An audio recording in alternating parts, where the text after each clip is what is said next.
Hey, welcome, welcome. IJ Layugan. Whoa, or wah. Not entirely sure what that means.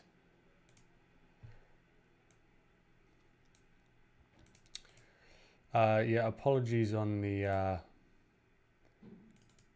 late start.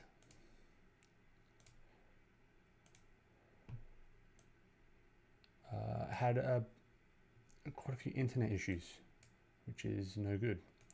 Rain, yo, how you doing, Rain? Jay, how you doing? Welcome, welcome.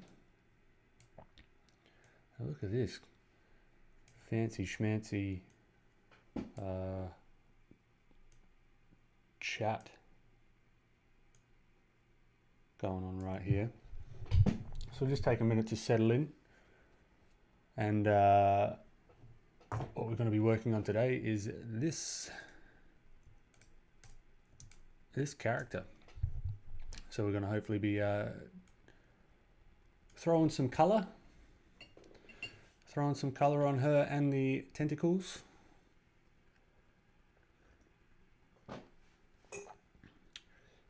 Urielitu, hi, hello, welcome.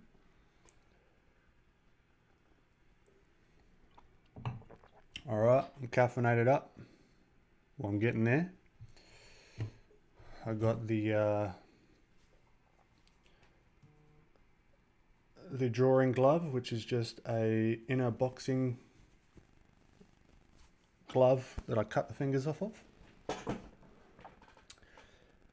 Fabian, you're meant to be at work, my friend. What are you doing? But welcome anyway. I won't tell anyone.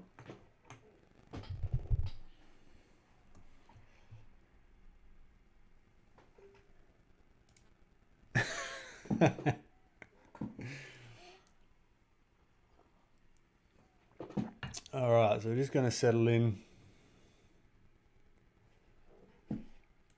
I can't see the avatar, so if this is Momon, finally, I know, my apologies. The internet just was not working as soon as I went live, so I had to plug into to Ethernet, which is better, but it's just a pain in the ass. So anyway, how's everyone doing? Welcome. I'm hoping this stream's going to be a fun one, a productive one for everyone. If you're working on projects yourself, I highly recommend cracking them open and having some fun with it. It's Art by Jay. So keen for the coloring stage. Yeah, me too.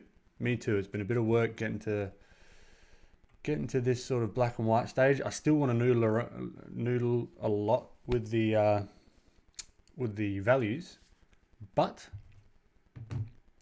I think we can get cracking with the coloring stage fairly soon. So that'll be good. Oh, I'm very, very unorganized today, but that's all right. I need my pen tablet to be displayed on my normal screen so I can actually, ta-da, cool. Now I'm not recording everything today. Like it's all going to be saved on YouTube and whatever at like YouTube's quality.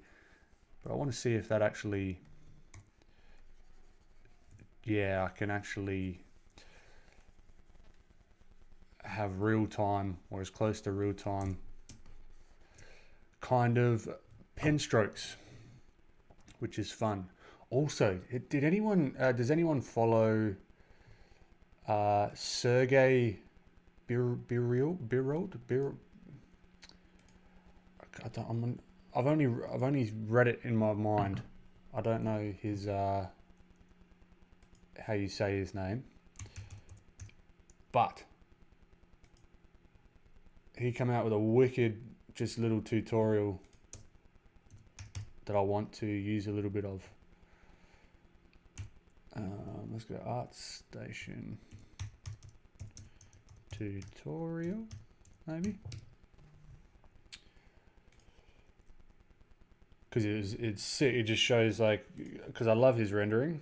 It'd be actually probably bloody better if I can show you what I'm talking about. Again, new to this streaming, guys, so bear with me.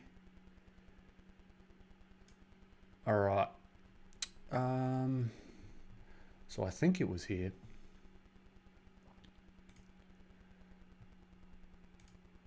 No, not that one. Not that one. Sergey Birolt, I'm going to assume.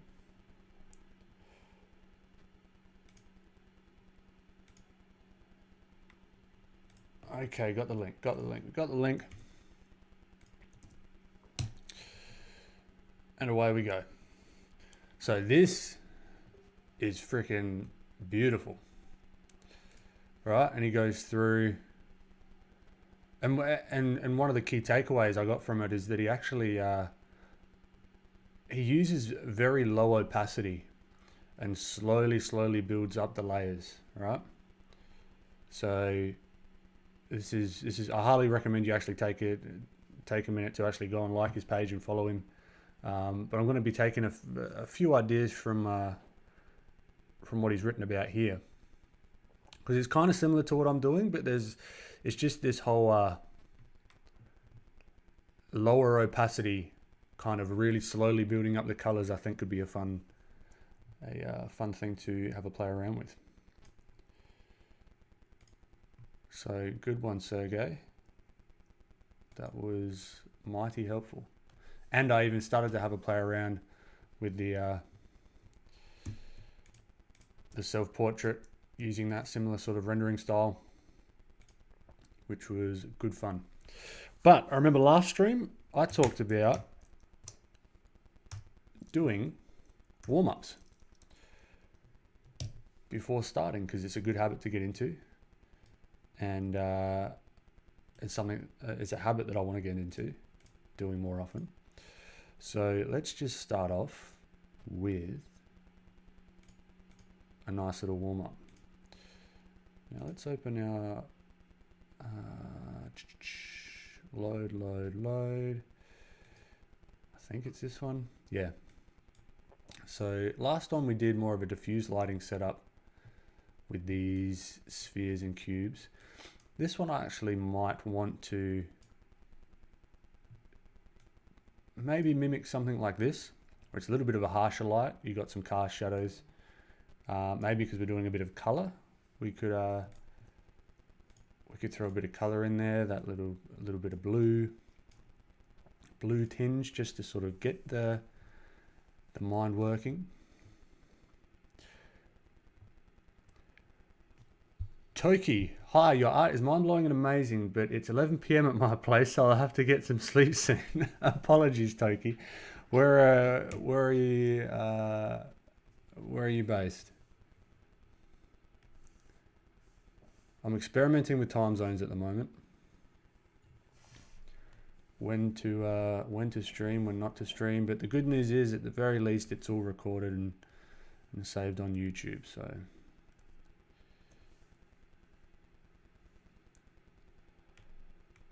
let's begin the warm-up. So I was actually at my parents' house yesterday, and they had my stream playing on in the background, and they listened to the podcast and they listened to my stream and was having a chat about it. And I've got to do less rambling, I think, from what I was, because I haven't watched any back, but I've got to do less rambling, more action, make it more exciting. I don't know, like exciting is not the right word, but get to bloody work. And also, hi Mum and Dad. I said that I would give them a shout out. Love you lots. And I don't know if you'll be popping in live, but if you are, Dad, I showed you how to use YouTube and log in. So yeah, if you want to pop in the chat, that'll be cool. All right,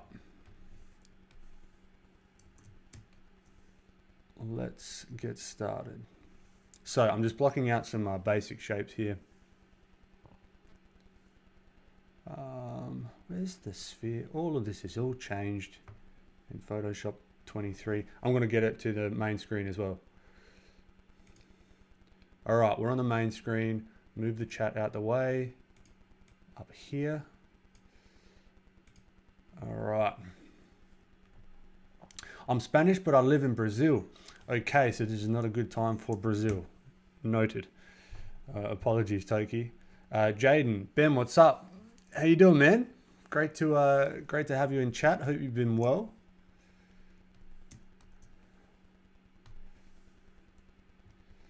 All right, so I'm just gonna throw in a sphere and make it a selection. How on it? Oh my Lanta. I've got not. What am I doing? What am I doing? Okay. Make selection. Make the freaking circle selection and we'll fill it in. All right. So now we've got our, we'll get rid of the ellipse. We've got our, oh, let me know about the volumes of my voice and whatnot as well. That would be helpful if everyone can hear me. Jaden, of course. How about you, man? Yeah, doing well. Doing well. Excited to get cracking with this character stuff, hang out with you guys, and yeah, have some fun with it. So, we've got our sphere, we've got our cube.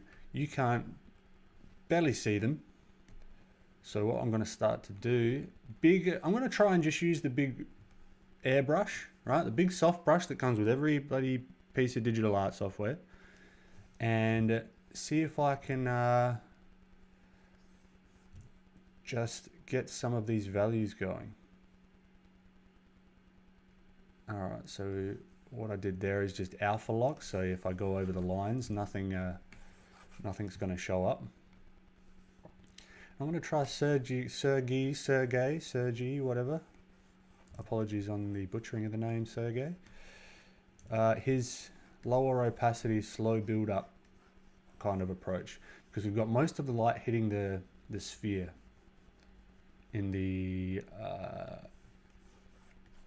also I will do a little scribble for new people popping in that this is not all we're going to do is just the cubes and the spheres. It is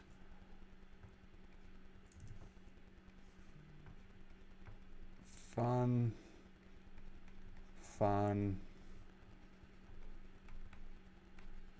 warm-up times. Cool. So that should be clear that it's fun and we're warming up. Eloise, hello. Welcome. Good to see you.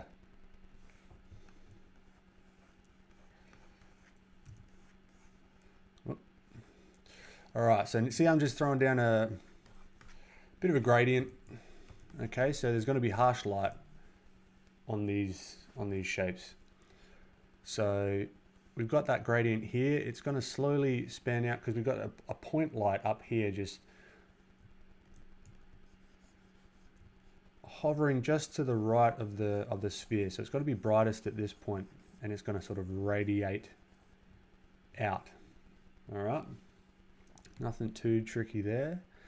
Now I think maybe we let's go the cube. Doesn't matter.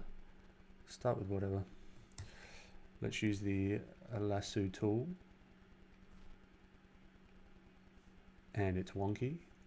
So we'll actually I might do.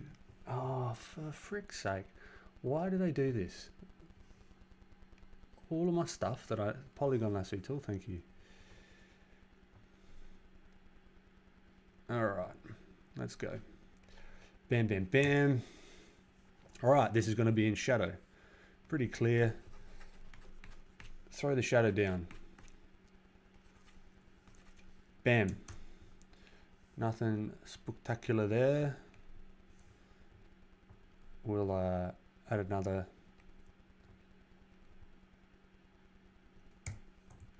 selection there. And this isn't going to be as dark as the other shadow side, but you notice that the top of this cube is brighter than this side. Right, so this is brighter than this, and this is brighter than this. So we want that relationship to start feeling that relationship between the planes. Okay, so it's going to be wonky. That's fine. The principle is we're trying to learn and practice and warm up with the shading. Okay, I'm going to try something maybe a little bit different. I'm just going to put in a hard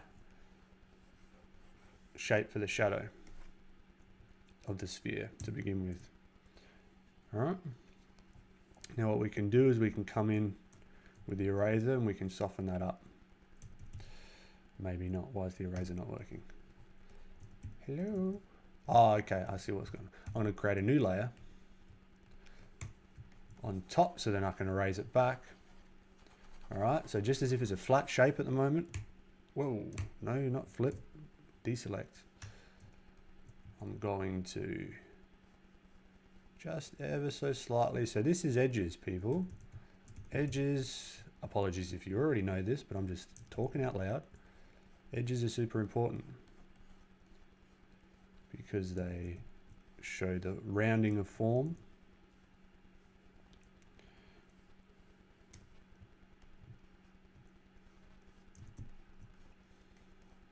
All right.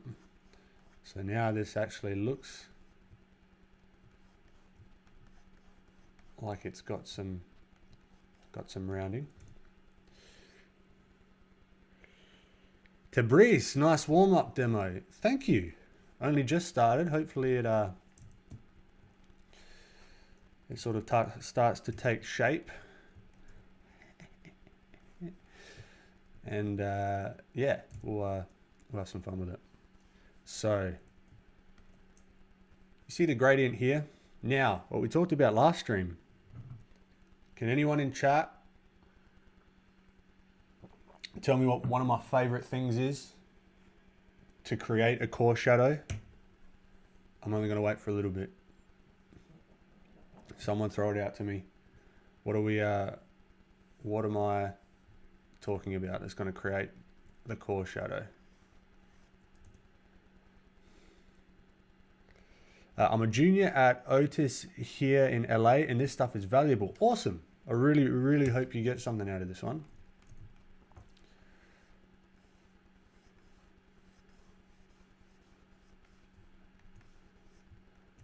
All right, I can't wait any longer. Reflected light. Bam, bam. Look at that. Benjamin. Nice one. Thank you, my friend. I think it's a bit of a delay, so you get the points for that one. Now we're going to throw in the reflected light, and look at that. It gives the illusion that there is now a core shadow, and it's as simple as that, really. Now, there's shadows here. It's not so diffuse at the moment. So I'm going to go back on top of the base layer, the flat plane that we've got going there. I'm going to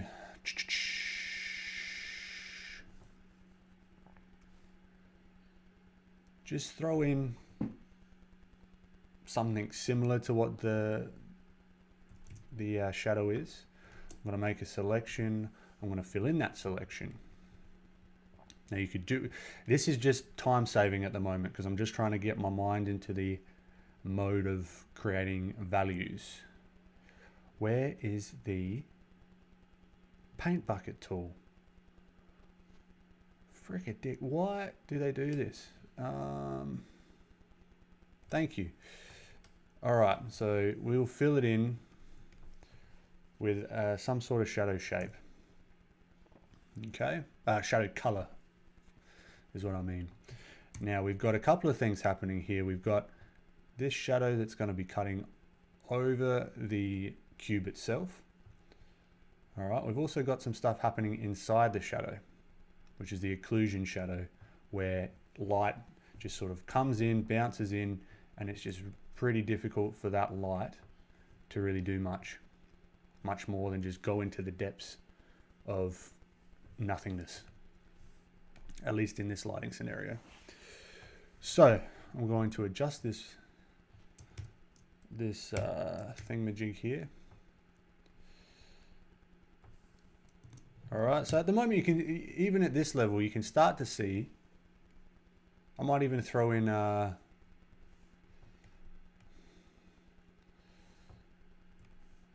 the cube's shadow. All right. Paint bucket. Let's throw another layer on top. Cube's shadow. Now you'll notice that this is the same value. All right.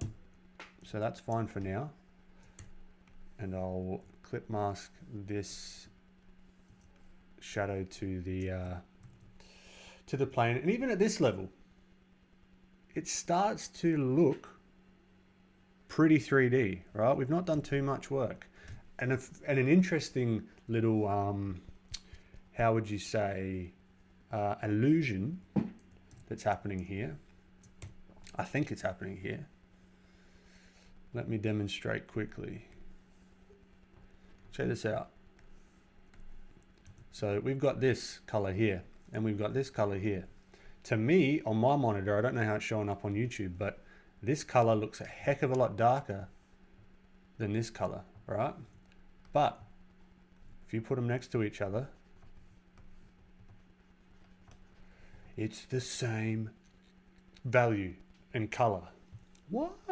So what's happening here is the illusion, because this is where a lot of the things started to click for me, was that color is relative, and like values are relative, right? So here, because this is up against quite a brighter backdrop, the contrast there makes it seem a lot darker, whereas here it's just slightly less bright than over here, and it seems darker, lighter, sorry. Sam, welcome, my friend. I got your message. Let's set up a Zoom call. All right, you know what I'm talking about. Loving this warm-up so far. Finished a project at about 1 a.m. this morning, so watching from the couch. Nice one, man. I'm assuming that you're sort of relaxing, and it's good to have the project finished. I know that feeling. You can do some really cool color contrasting stuff with that. 100%, Tabris. It's fascinating, and it's what even a lot of this stuff here. Like, there's a lot of that stuff going on here, but it's so hidden in a lot of the detail. So we can have some real fun with the characters that we're working on later on. But this is why the warm-ups was so valuable. Eloise, what the fuck? Yeah, I'm assuming you're saying that about the colors. All right, color pick, bam, bam. There's a name for it. It's is this the same? Same color, same value. It's I can't remember what it is, but it's like simultaneous contrast or something. Ahmen Aldoori mentions it. I've heard him mention it before. But yeah, it's a fascinating thing, and I love it. So moving on. Let's bring this even more into reality. Right, so we're just like uncovering reality here. We're just making our own little cube sphere world. So I'm just going to throw a hard line there. We'll take a look at where our cube is. Where's our cube? We'll go above the cube.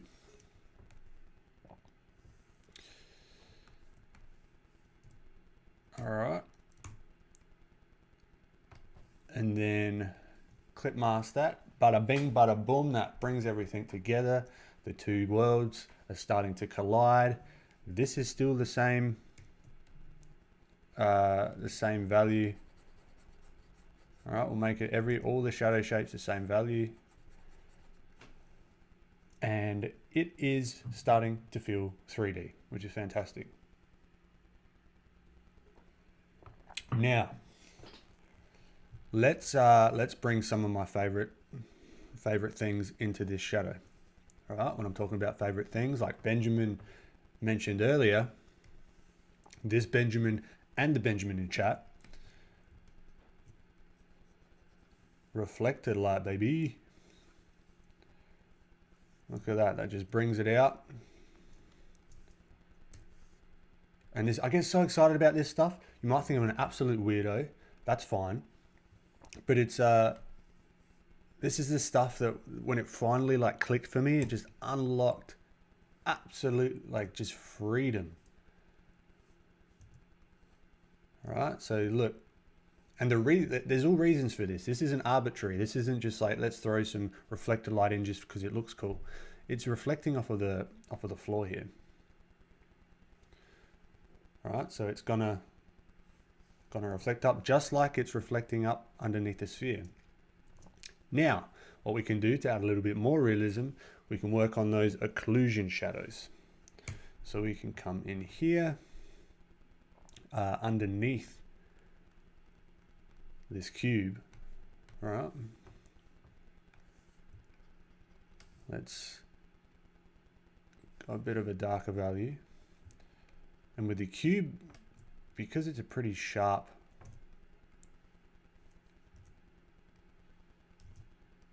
transition, right? Underneath here, it's not going to be all floating out here or anything. It's just underneath this they're sometimes called contact shadows, which does make sense as well, but they're oftentimes called occlusion shadows, where the light is occluded from these areas. And bada bing, bada boom. Look at that. The cube is sitting on top of the thing. We can just move that shadow back a little bit. It cuts into the shadow. There's, whoop, no, on the wrong layer. That's okay. We're back. Cuts into the other shadow. Cuts across all the things. It's making a lot of sense visually. Sam, simultaneous contrast. Yes, it's one of those things that happens due to the way our brain processes light in an area in the back of our brains. Oh, cool. I didn't know that. Always struggle with how much reflected light to add and picking a value for the reflected light that seems realistic. Any tips? Okay, cool. I like that question, because when I'm picking reflected light, right, I'm not picking it arbitrarily. I'm looking at, there was a good rule of thumb. I can't remember. I've heard it many times. People say this. When a light hits something, right, that thing itself then becomes a light source, right? So with that logic in mind, what I would do is pick, like it just quickly, and what I did here, if this is reflecting back up underneath the sphere, I would think about this as a light source, all right? And then I can adjust how much of this reflects back up. It's going to be determined on the material. Like these are just matte shapes at the moment, but it's going to be determined on the material of the object, if it's super shiny, if it's super matte, all that sort of stuff taken into account. But at the base level, I'm thinking of this floor as a light source itself. And in reality, this cube is a light source itself. This sphere is a light source itself. If we colored this sphere red, right, and it was a red sphere, this would reflect onto the cube because it again becomes a light source itself. Now the intensity of the light that gets reflected back off of each object greatly reduces, I believe, as the light bounces and continues to bounce and bounce and bounce and bounce. But yeah, that's how I would think.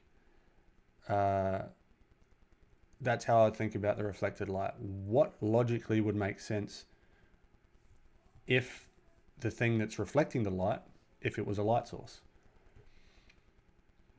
All right, occlusions. Let's go above our shadow. Hope that made sense, Sam. Let me know if it did or not. Benjamin, the brightest dark will be darker than the darkest light. Okay. Sorry, my operating system just had a pause there for a second. The brightest dark will always be darker than the correct. And that's a great rule to have, or an idea to hold when you're trying to separate the lights and the darks. Which took me a while to sort of wrap my head around, because it's sometimes when people just say stuff and it's just like, yeah, this is a rule. I like to understand why that happens. Like why is that a rule? Like what can I, like if I forget, what can I fall back on to make my way back to figuring that out myself, if that makes sense. So yeah, that's why I like to go deep into understanding how light works in 3D rendering and that for my 2D stuff, because it's super, super valuable. Right, and how I'm talking about like the bounces as well, the bouncing of light. Light's gonna bounce, hit this this plane, bounce back up underneath this sphere. So this is then becoming a light source of sorts itself. And you'll notice that actually illuminates the shadow here as well. So this part is brighter than the parts underneath here. So we can use that to our advantage using that logic still. And we can continue to put these occlusion shadows in. Now we need to do a little bit of work to the sphere itself to make it feel like it's sitting in the scene. So this is gonna be a little bit darker at the bottom because the light's gonna find it a bit harder to reach where the occlusion shadow starts to creep in.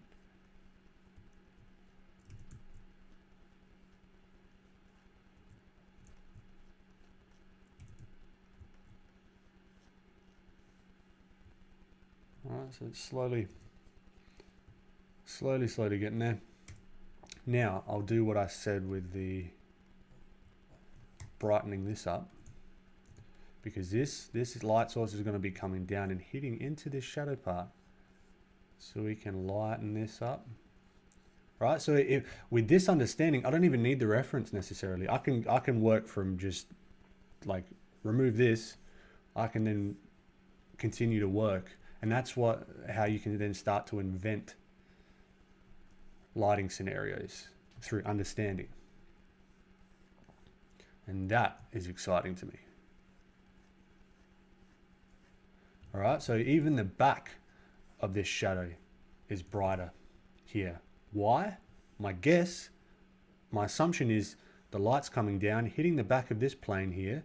It's hitting the other side of this cube, right, which is then becoming a light source itself, and then bouncing back and illuminating the back of this shadow. So all these objects, we've got to think of them in context of one another.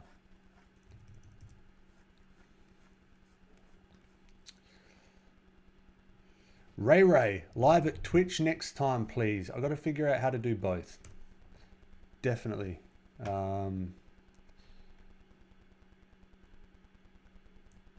Because YouTube makes the most sense for me for discoverability wise.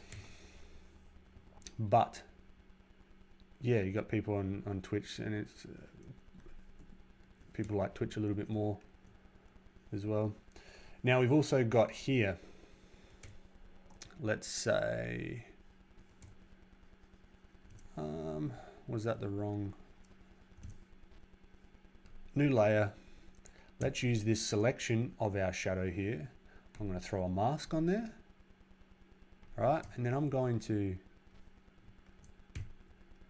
soften Well, the plan was to soften. Why is it not softening? Excuse me. Oh, here. Okay. I'm going to soften this shadow a little bit, because you notice these shadows, although it looks real enough as it is at the moment, these shadows aren't super hard. They're more firm than like a super hard sort of shadow. All right, so we'll soften these edges up, but you'll notice a couple of things. As the shadow is closer to the object, it has a firmer shadow. As it gets further away, the shadow sort of softens up. So we can use that logic as well to inform our decisions. And this isn't pure black, and that's why it's not working. There we go. All right, so this is going to be a little bit softer. Now, same with this one. Use a mask. We'll get rid of this ellipse. Right, so look at it, like this is 2D stuff. This is freedom. This is fun. I'm preaching the good word of understanding.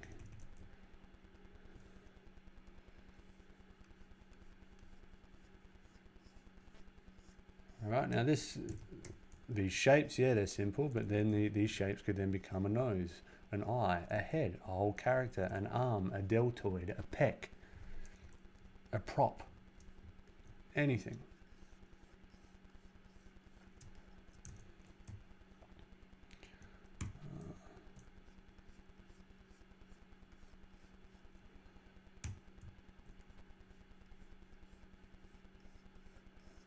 All right, so we soften these edges up, but they're firmer right underneath on the shadow.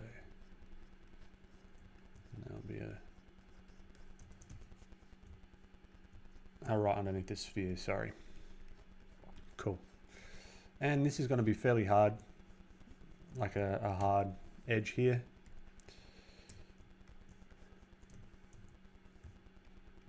But I reckon we'll keep that logic going, and as it gets closer to the object, we'll have it be pretty sharp. Right, and I think that is not a bad little study to start with as a fun warm-up times segment. Now I could keep going for ages on this one, like actually darken this down and have this, let's say, this here,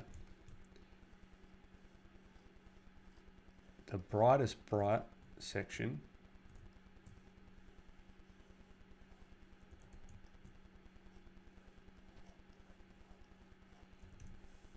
let's lower the opacity, should be right here on the ball. All right.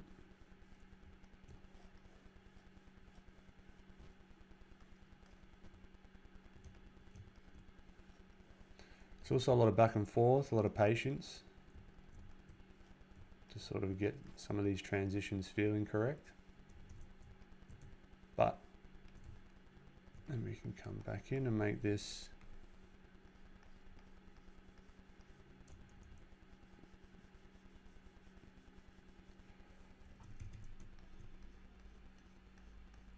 the brightest part of that sphere. But that's just getting nitpicky. And this up here, this top,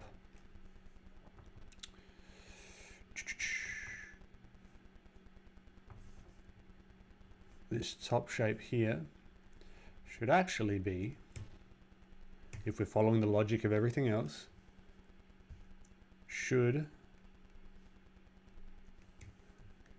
have a bit of a gradient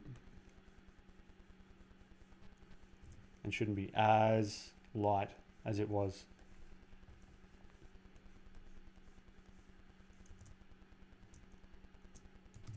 Right now, that's where we're at with that. Nice, fun little warm up.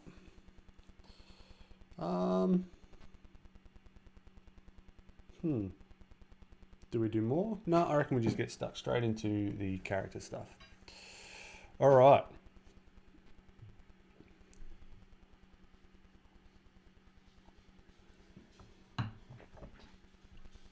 Now, let's assess where we left off last stream.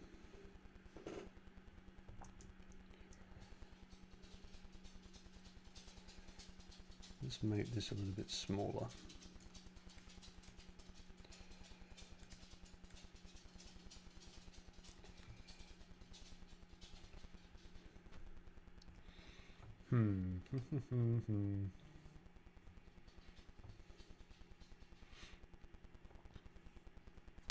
All right, there's some cleanup to do, but I think we can do that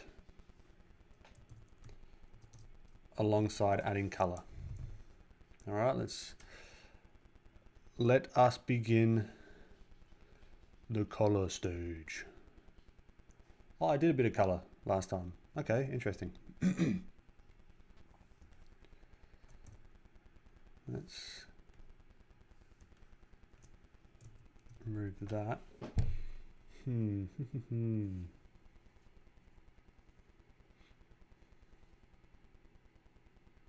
Okay. So what I've done here, just for those that are popping new into the stream, you'll notice these are all on separate layers. All right. So we have our black and white to begin with. Then I use the color mode just to throw the color on top. Okay, now the trick with this sort of stuff is color variation. So here we're just adding some. So this is all like under painting in a way like this. I'm going to use these colors. I'm not being super nitpicky about the colors I'm using. These are all going to be just used to paint over later on, right?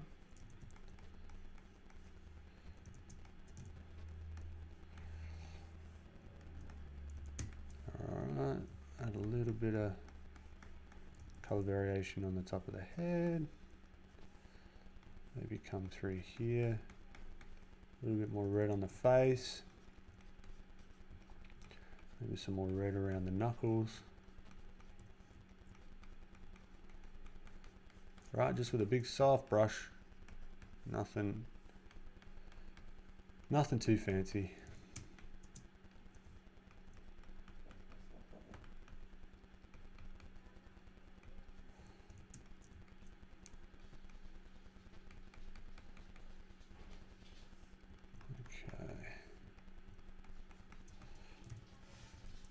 All right, and the goal here, I'm going to, like, I need you guys to remind me,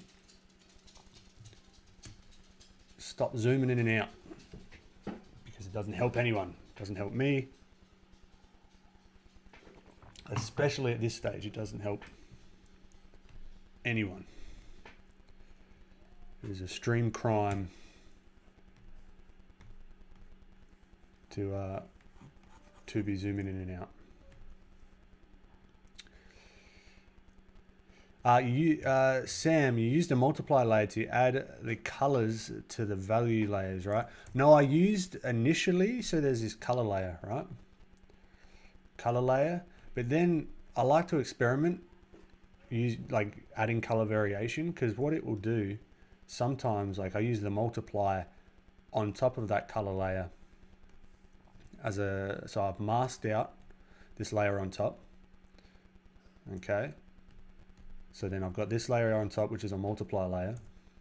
And this multiply layer, when it's at sort of full brightness, or pretty close to full brightness, can act like or similar to the color mode, but it does add a little bit of value, which I like. because oftentimes when there's color variation, the local color of that object that's a different color is going to be different. So I've just only recently started to experiment with that kind of workflow. So yeah, and I'll use overlay layers, I'll use all sorts of lighten layers, color dodge layers, like all sorts. But it's all just sort of experimenting. There's no right or wrong way of doing it, but this is what I'm trying out today.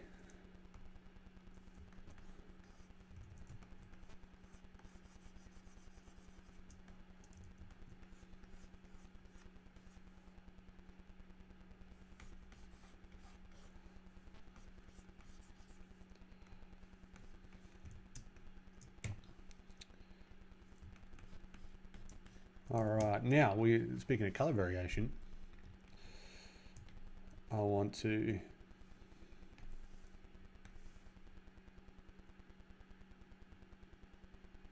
add in,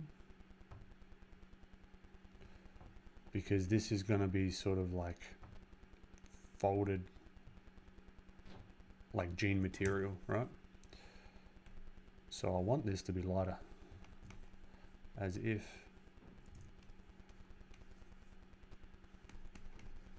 it's a separate material, or like a different type of material.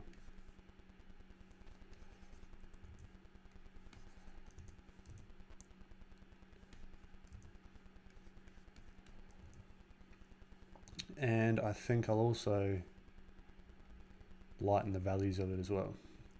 So I will duplicate the layer, throw that mask on it, and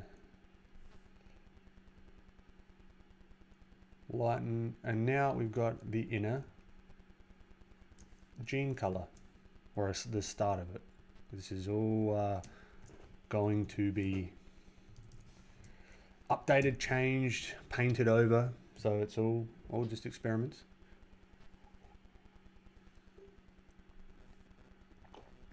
When using that method, so this is Sam, when using that method, I feel like I struggle because I quite often can't get the saturation or depth of color that I like. How do you avoid that, especially if your values aren't perfect?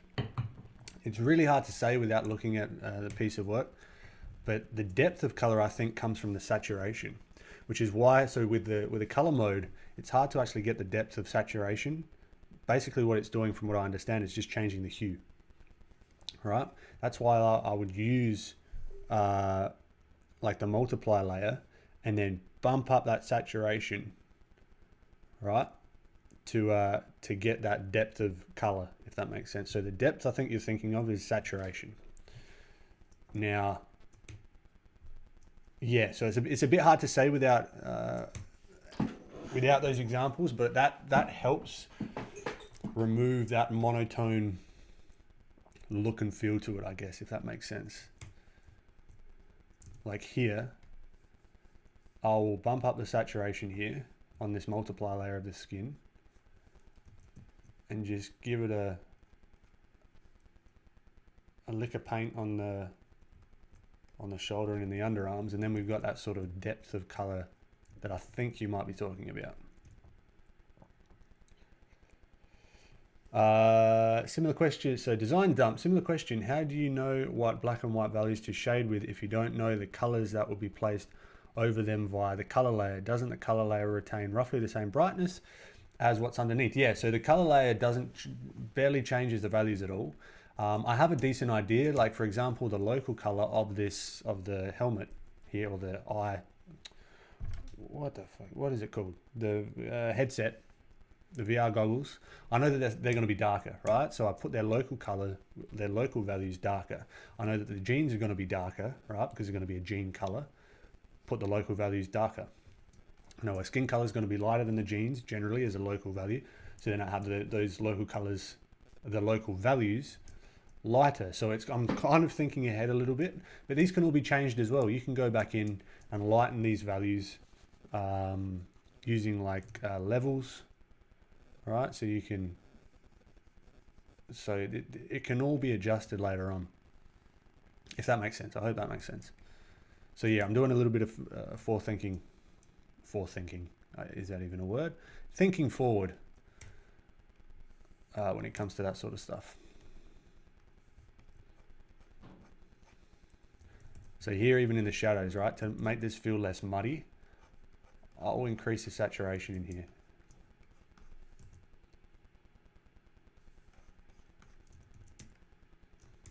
Right, even the shadows in here, I might increase the saturation.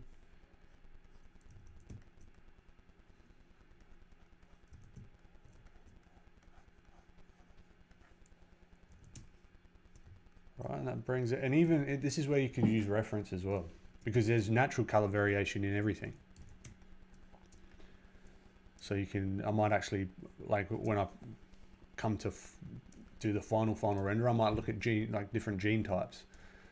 And be like, okay, this gene does this particular thing when it's stretched, right? It might be a little bit lighter or a different value in certain parts, like the knees might be a little bit of a different color, the sort of under the legs might be a different color. I know the jeans that I wear all the time, they're like brighter on the sort of thigh part and sort of curve into a more saturated blue sort of on the side of the leg. So we can utilize that as well, the references and things like that.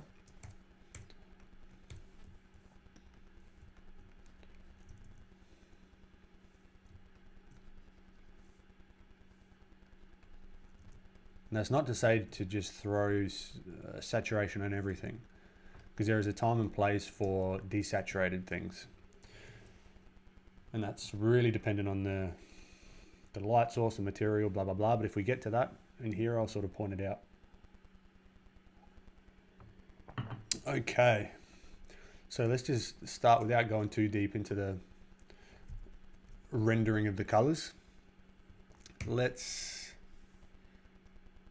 see if we can find our selection of the headsets. So the helmet, oh, what? I said it before, VR goggles, that's the one. Cool. Found that selection. Let's throw another layer. And sometimes if you want to be super organized, right, select all these layers and just group them and like tag them. Be like, okay, this is skin. Let's go the orangey color. This is then the VR goggles. Let's go like violet. You can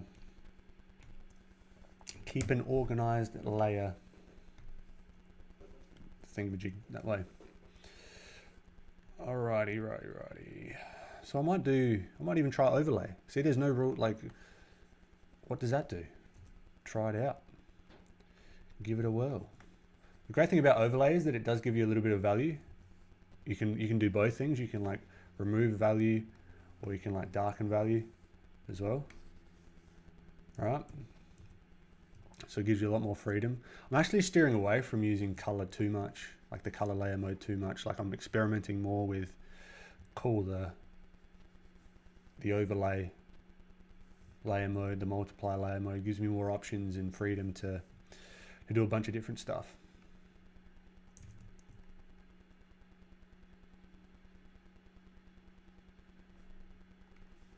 All right, I might even have this feel more purpley. That's not the correct, or the quote-unquote correct color potentially of this one that I modeled or that I sketched the headset off of, but who cares? Like, it's my custom character. Do whatever the hell I please.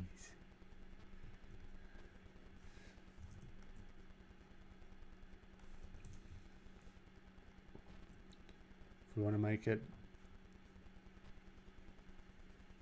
freaking green color, we can do whatever we want.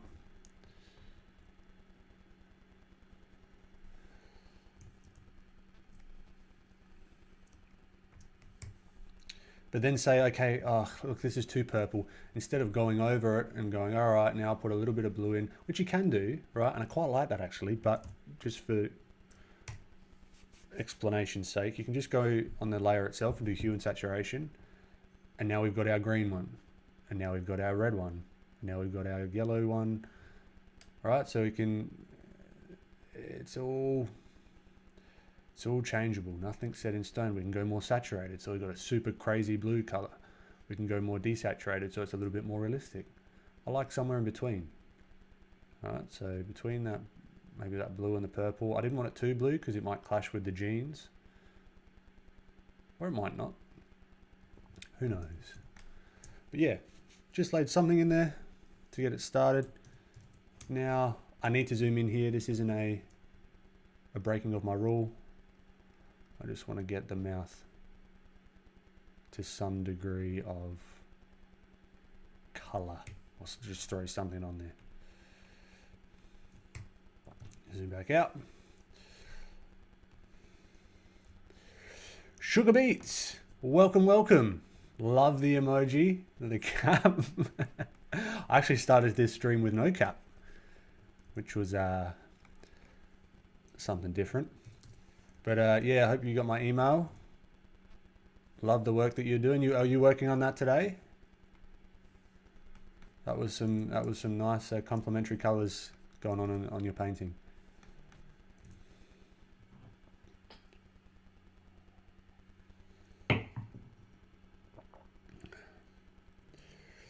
I want to draw, but my cat is on my lap and my iPad is heavy. That is truly a conundrum. I'd say nick off the cat and say, look, it's art time, little lady or little man. This is not lounge time. We can do that later after we've made some art.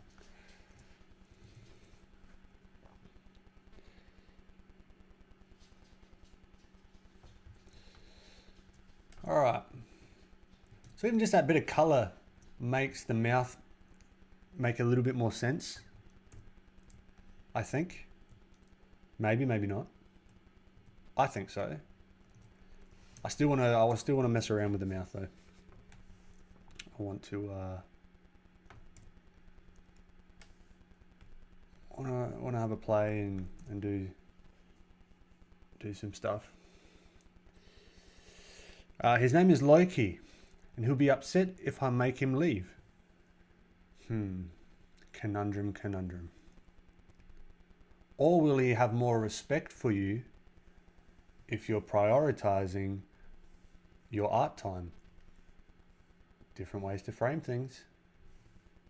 Different ways to think of it.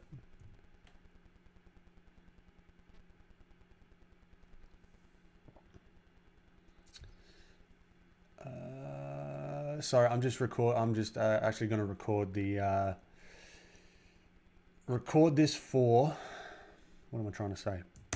The time lapse that I'll be posting for, so it won't take 2 moments, or else there will be zooming in and out and all sorts of shenanigans going on. So I'm just gonna do a sneaky little recording on the side, but I'm not going to record the whole screen because that ended up, I tell you what, that ended up being 170 gigs, which is fucking unreal. I'm gonna be in debt just having to buy bloody hard drives.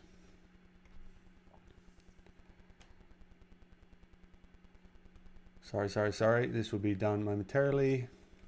I'll just be kicking myself if I don't record this. So, no, don't record that. Yep. And record, continue. Thank you very much.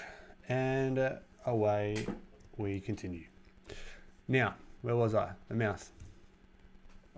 Sam, when using this method of adding color, how would you approach the reflected light on the bottom of the jeans? That is going to be the color of the ground plane. So how would you add that? I've got to figure out the color of the ground plane. So that's where I won't go too far into the rendering. So it might be a more studio setup where this is like a model, like a 3D model kind of thing where the ground plane is white. So then it's going to be a lighter reflected light. Or we can do it a different color, maybe a complementary color. We can figure that out. But yeah, that's definitely going to influence the reflected light color basically of everything underneath. Because if the floor is going to be, say, yellow, for example, then everything's going to have that yellow under light, or that under reflected light on everything. So good question, Sam. I don't know yet, to be honest. All right. So we've got some,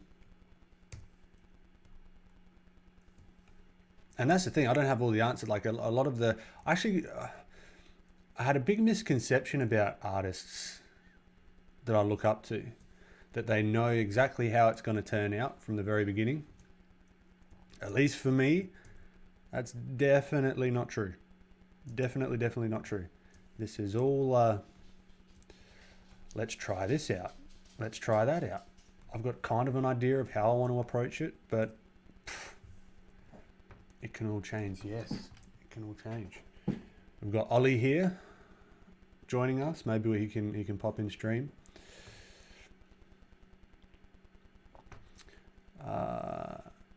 Sugar Beats. I've been doing art all day already. All right, we'll have a break then. Feel free to have a break. I went live yesterday on here. I had 1 viewer. I'm famous now. Congratulations. Look, you had 1 viewer. I was streaming back in the day, like a year and a half ago or whatever, before I was doing any of the internet, the Instagram stuff. I had no viewers on Twitch. So you got to start somewhere.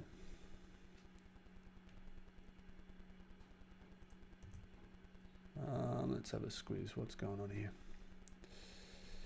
So we will add some tentacle green colors. Let's go overlay, maybe? Yeah, just do overlay. Looks too generic. It's like, yeah, it's a monster. Let's make it green. How can I make this more interesting?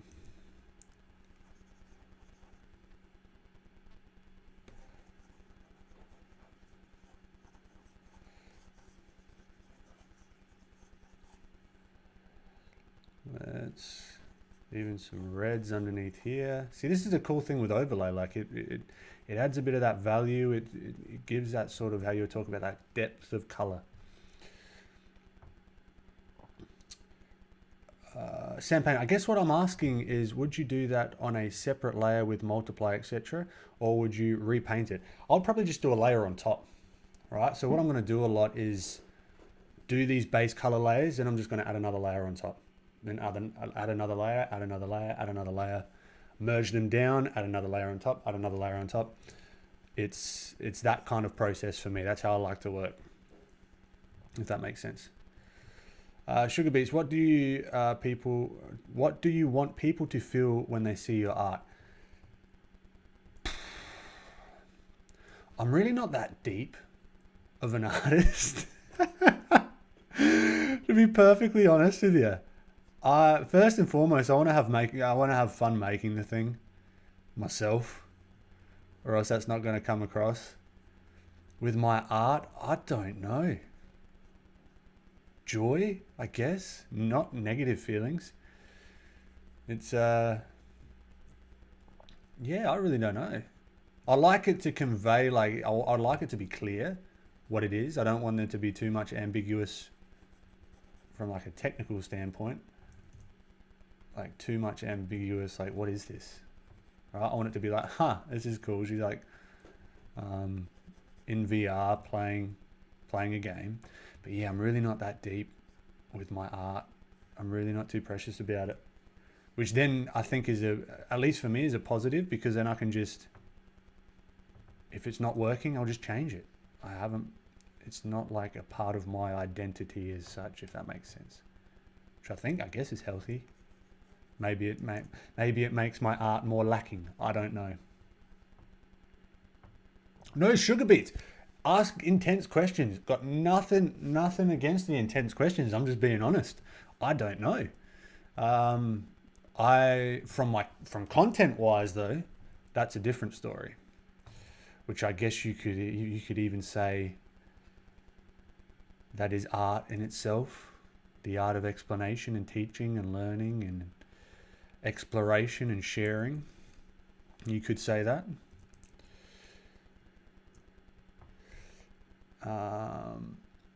Young technologist, welcome. Hello from Malaysia. I've been following you for years. Always look forward to your YouTube tutorials. Thank you so much. Welcome. Great to have you. Sugar beets. I've always wanted people to feel intense emotion, especially with oils. That's fantastic. What have you asked people? Like what they feel? Mostly sadness. Okay. That's fair enough.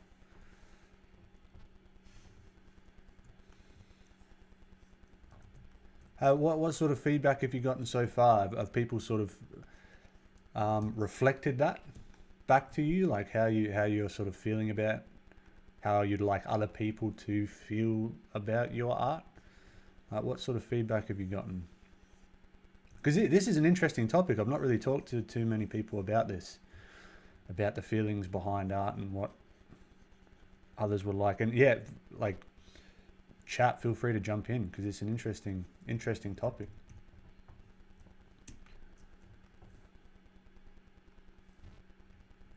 I guess if you put a word like happiness, happy feelings for my stuff, like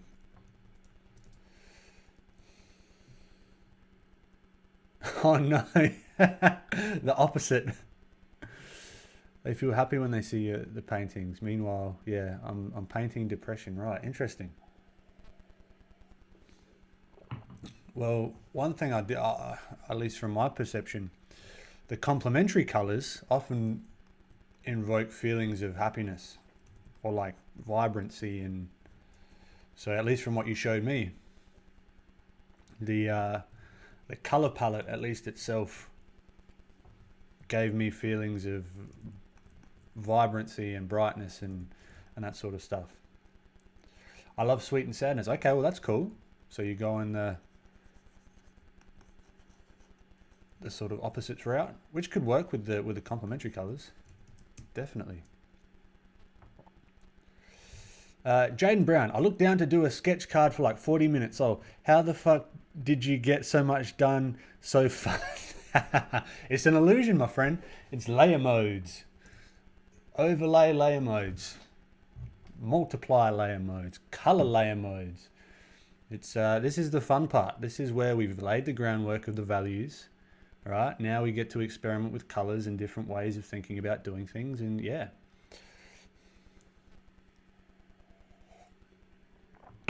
Sugar beets. Also, my dream is to have people get lost in the eyes of the painting.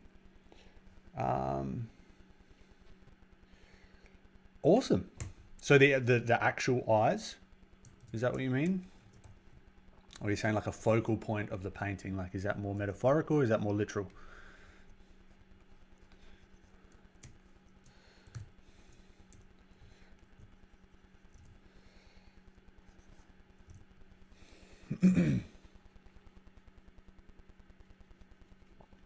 Sam, I think it's important to give my clients the story that they were trying to hit.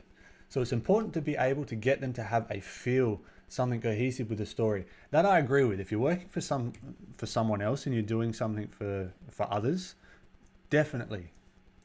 That's when I'd probably think more about it. But for my personal stuff, yeah, just having fun, I guess. These are feeling too like if it was in a swamp sort of monster. I'm feeling more of a sci-fi vibe, potentially. So let's, whoa, hello. Look at that. I don't mind that. That's kind of cool. Let's keep experimenting. I don't mind that either.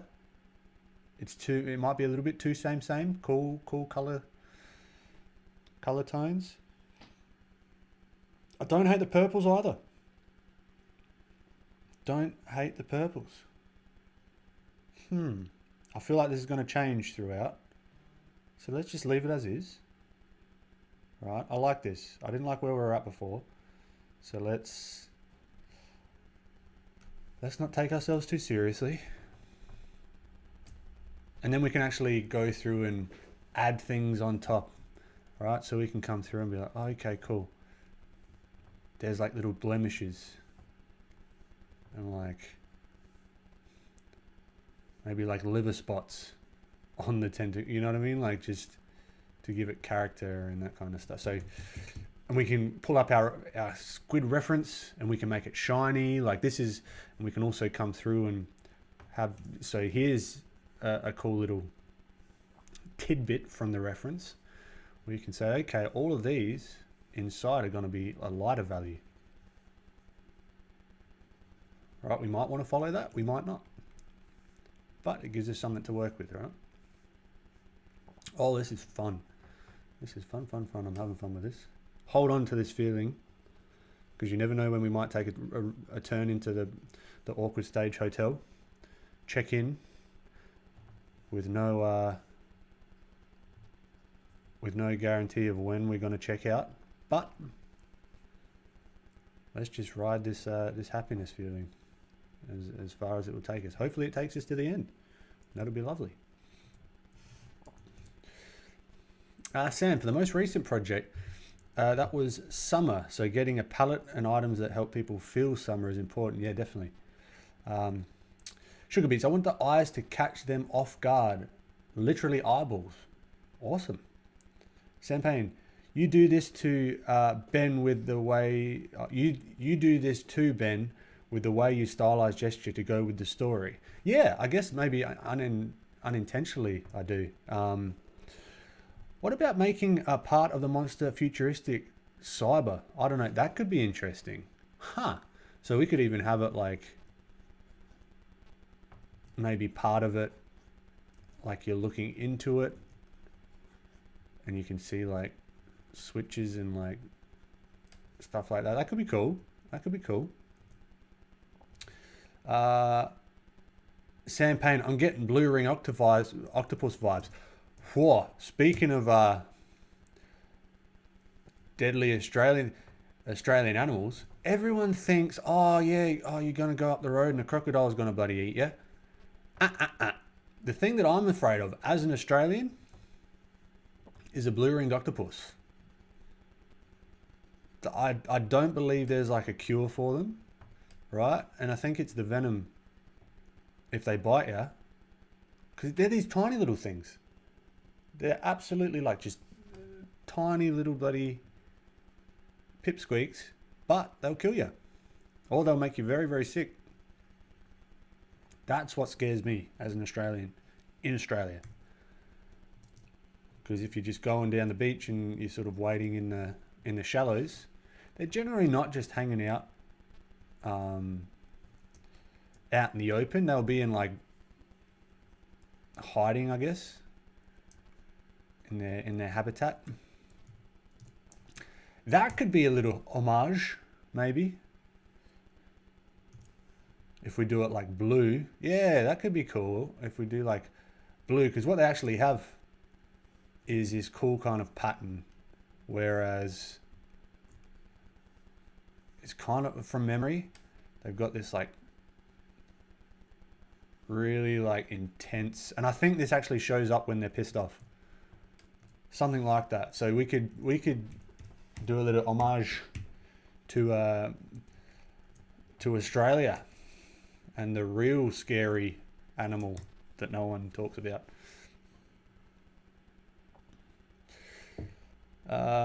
Also, I would love to go live one day with you, but I have social anxiety and anxiety. Yeah, look, that could be something we could do. Like have some people pop in and out. I don't know technically how that would work, but from the anxiety part of things, like I mean, my default mode is introvert. I think really like I get my quote unquote energy from being by myself most of the time. So this is a new sort of thing. Um, but yeah, no, I feel you with that sort of stuff. I'm not scared of any animals here. Ohio has 2 animals. Ohio sounds pretty cool. You guys have snakes and stuff though, yeah, there, right? That's another bloody thing. The brown snake scares the living shit out of me as well. All right, I'm not. I mean, we don't have in South Australia. We don't really have crocodiles. We have shark. We have great white sharks. Um, that'll bite you in half. But it's the snake, the brown snake, and the blue ring octopus. Bloody, there's also one up in Queensland. There's another octopus, I think, that'll absolutely debilitate you, and it's really tiny, like it's super tiny, so you wouldn't even know what hit you.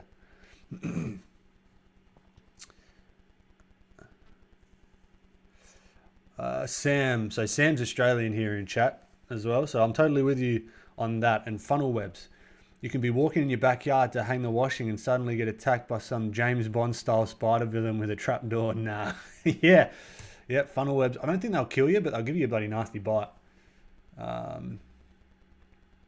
Sugar beets, there is a feature. Oh my god, I didn't realize you were introverted. It's like, duh, I don't know people. No bad snakes. Oh, interesting. Yeah, I guess I've kind of taught myself to not be as introverted, but that's my like default operating system, I guess you could say.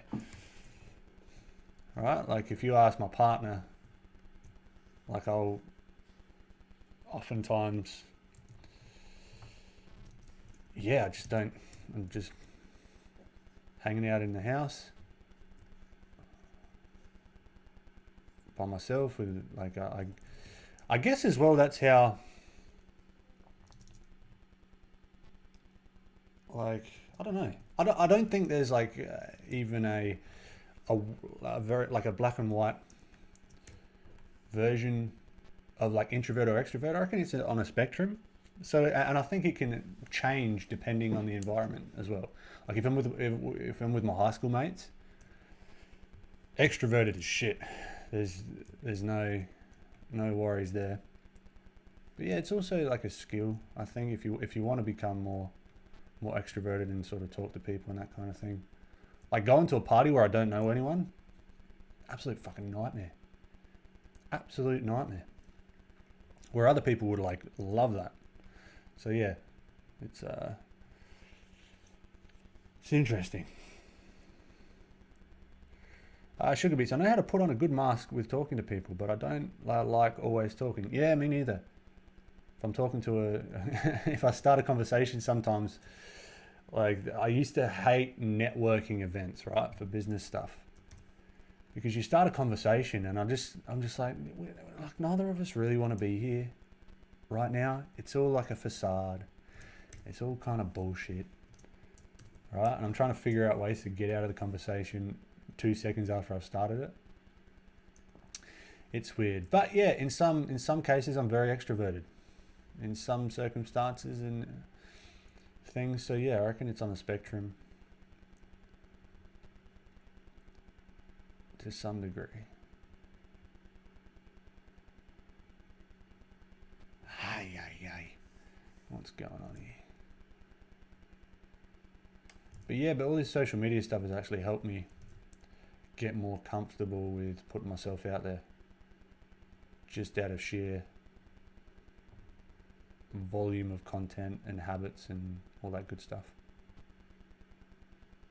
So that I thank you all for popping in and helping me get out of Michelle.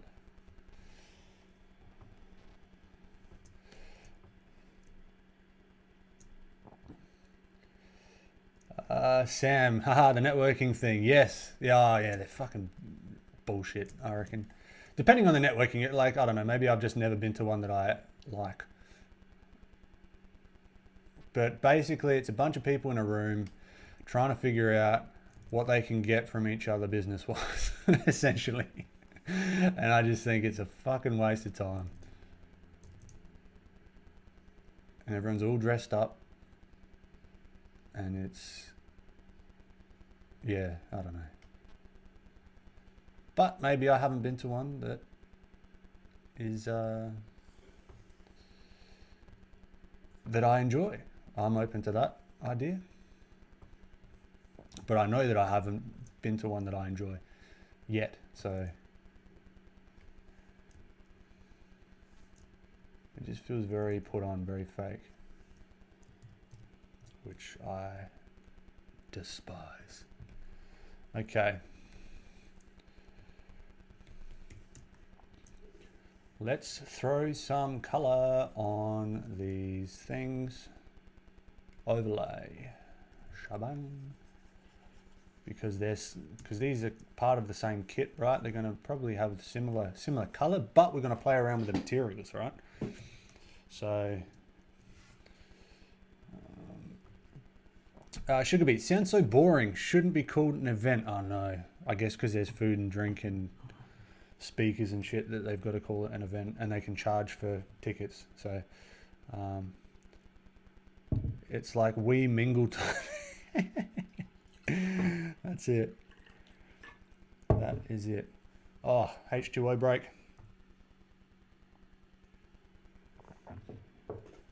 And we continue. Because what I want this material to be like, right? I want this material here. I wonder if I can do a version of it. I want this to be kind of shiny, right? Kind of shiny. Like a plasticky sort of thing. And then I might have this grippy side. Why are you not working? This grippy side, a little bit darker. Right, so it shows that, yeah, there's like a difference in materials. It might even have changed the materials themselves. So this, because it's a sphere, we practice our spheres in the warm-up. Might be more on the shiny side.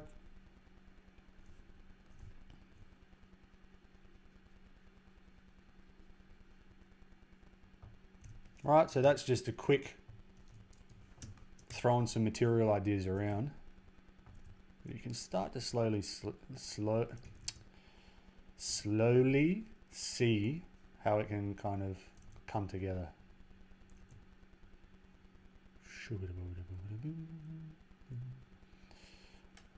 Alright. If anyone got that reference, give us a wink in the chat.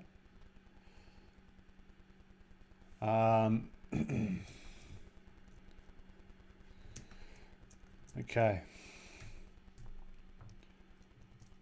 See, so here, just even with this, like this is so fun to me, like just this little shiny bit here separates this thing as a different material from the skin and the jeans. The jeans are going to be super matte.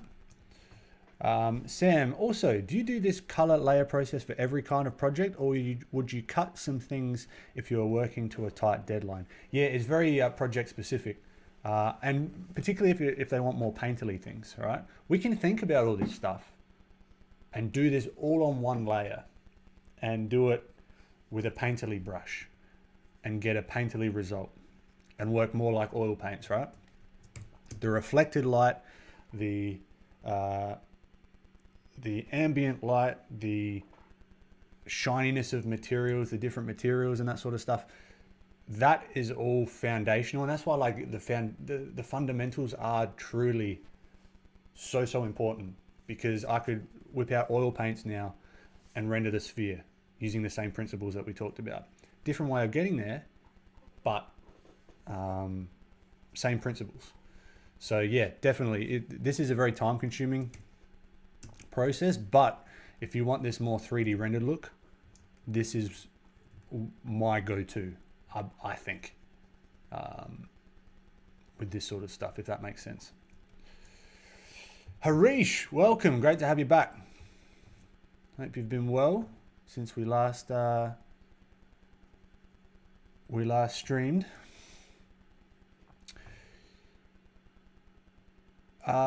You can totally say no, but would you go live together today? Probably not today. Apologies, Sugar Beats. I've got a lot on my plate at the moment.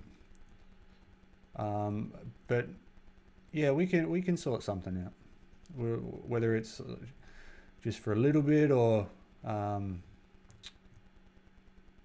if there's even a way to do it through Discord where it's not necessarily streaming on YouTube per se, but we can do like a chat, figure out chat in Discord, and we can have people sort of tag in and out. Like that would be probably the ideal that I reckon we could do, is do something through Discord to do the streams, because I've got to figure out the logistics around. Yeah, no stress, Sugar Beats. Yeah, no stress whatsoever.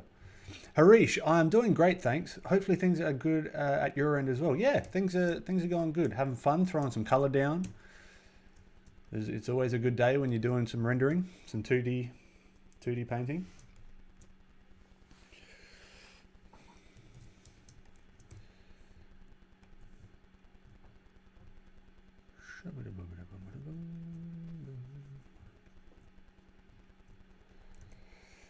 Pillows, good evening. Good evening to you, welcome. It is my 2:04 p.m. here in sunny Adelaide, Australia.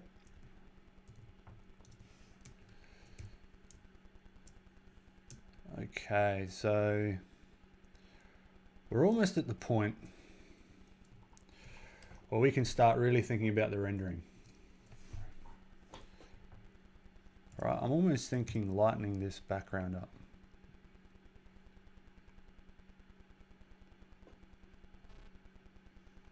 That feels better to me.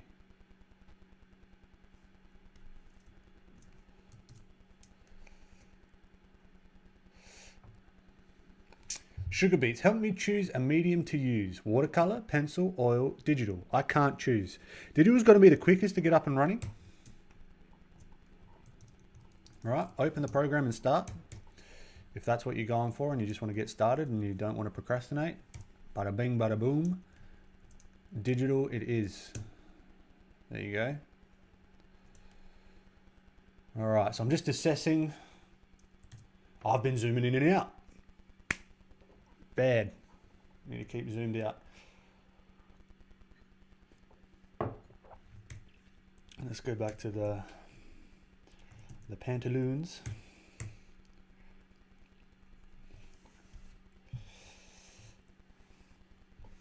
Everything is here. All right.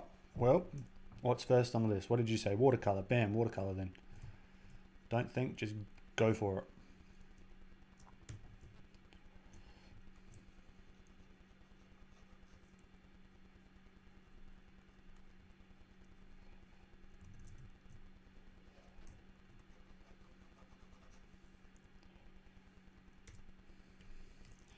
I wonder if it's worth lightening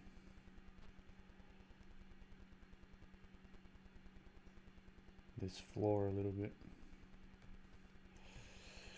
Pillows, just got a new tablet. Congratulations. First display tablet. And I'm trying to get used to the anti-glare fully lamination of it. It's weird. From Huion Canvas Pro. Yeah, the anti-glare stuff can be a little bit to get used to, but it's quite nice. I like the anti-glare sort of finish on stuff. I'm going to do pencil on canvas. Go for it. Good luck. Sam Payne, where did you get your Asaro head from? I've been looking for a good one for ages, and the one you've got looks good. From the original Asaro website. Got it years and years ago as a present from my parentals.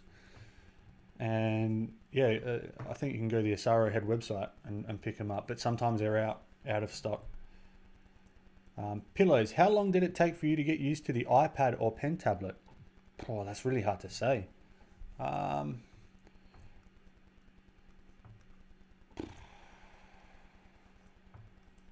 don't know.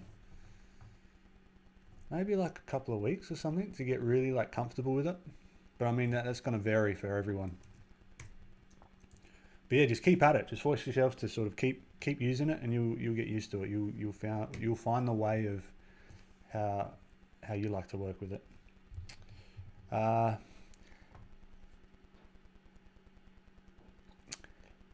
Okay. Apologies on this. Syphilele.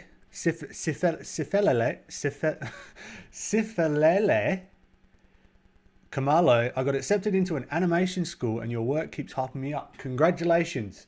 That's fantastic. And that's awesome to hear. That really means a lot. Pillows. Thanks. No worries at all. Where am I at the moment? All right, let's have a look at the skin. Let's start playing around with the colors of the skin. Let's still thinking about the values, how things are turning away from the light. Oops, sorry.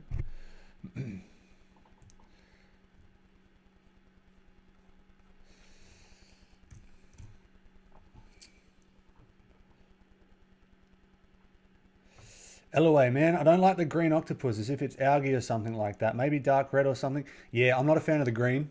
I'm just sort of leaving it for the moment, just to have something there value-wise and like have something as color.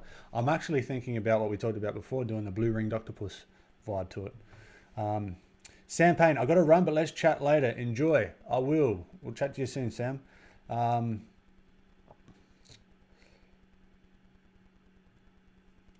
Sugarbees, I lost my left headphone. Oh, bugger. Harish, is the light setup you have on Blender with the basic shape setting the tone for the lighting here? How do you consider the lighting sources? No, it's not anything in particular like the lighting here. I guess maybe the diffuse light was just to start. So at the moment here it's just a diffuse light. I might add in a light later on that highlights maybe her face or something like that, or adds a little bit like sort of harsher shadows. But we can do that. That's the power of starting with a more diffuse lighting setup.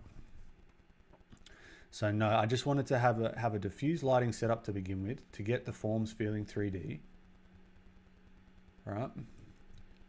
And then slowly sort of build up as we go. So I'm kind of winging it in a way, which can work out good, or it can be a recipe for absolute frustration. We shall see. That's what it makes it exciting and not boring, that everything's going to work out just the way that you want it to. Mind you, that would be nice, at least for a majority of the time, but it is what it is.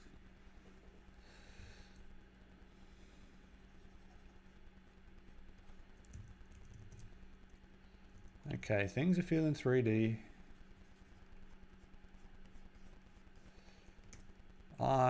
Yeah, you look at Eloise, I think it's Eloise, I hope I'm saying that correctly. You got that stuck in my mind. The green's doing my head in. Let's go this like,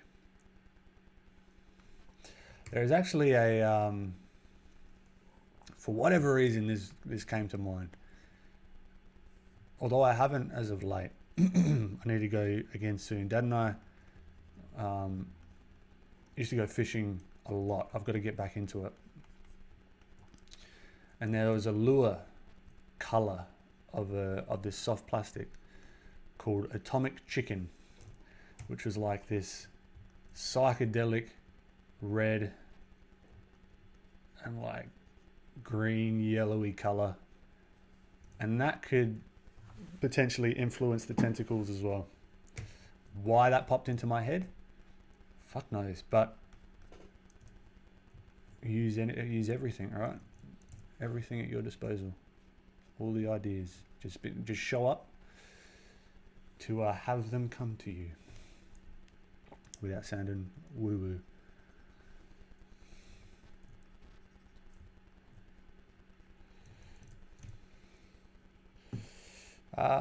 Musing Quest, welcome. Do you have any favorite art books for studying fundamentals. The two that come to mind are How to Draw, but fantastically named, by the way, by Scott Robertson, and How to Render, again by Scott Robertson. That's they're very textbook-like.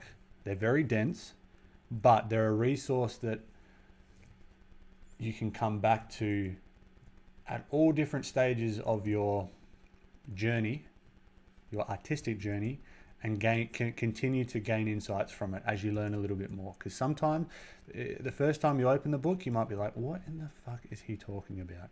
This is like physics and gibberish, and it's very overwhelming. But as you sort of pick things up as you go, right, you might say, oh, let's open this book again. Let's see if we can get a little bit more information. You'll be like, that's what he was talking about with reflected light or coarse shadows, or the angle of incidence when it comes to reflected, like reflections and things like that. So that's how I like to use books anyway. Any sort of book. Use it as a resource. Don't have to sit down and read it cover to cover. Use it as needed. The author's already got your money, so you don't have to owe it to them to sit down and read the whole thing. Use it as a resource that you can come back to, and it takes a lot of the pressure off as well. I think a lot of that stuff is like, oh, I've read X amount of books this year or whatever. It's just like a vanity metric. Doesn't matter. No one really cares. What did you do with that information is the most important thing. I got a little bit preachy. I'm sorry. I'm very passionate about that, because I used to think that the number of books you read actually means something. No one gives a shit, and you shouldn't either. I don't think, in my humble opinion. Harish, would starting a painting with a specific color rather than a white background be better? Sometimes the opacity of the brush tends to leave white patches all over. I'm not sure what you mean by the opacity of the brush tends to leave white patches all over. I mean, I like to start with like a grey background, you know what I mean, instead of white. But then I'll actually block in the shape, like solid color behind, and then sort of continue on over there. So I think that's what you might mean. Now in here, just like we did with the sphere, I'm thinking about occlusion shadows, right? Occlusion shadows. Where is the light going to find it tricky to get to?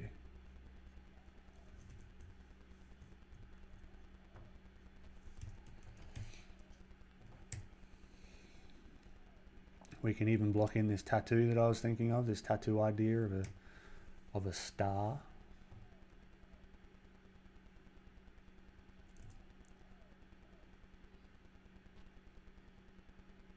How it might look, maybe.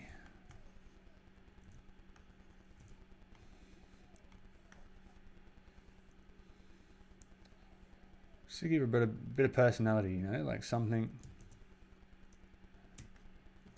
different. Can do some other small little tattoos up here or on the ankle or the foot or whatever. Just like I like doing that kind of stuff, like figuring out ways to, yeah, add a little bit of something that's not just like generic character. Multiply and occlusion shadows. Now we got an opportunity here to add some more depth with the teeth.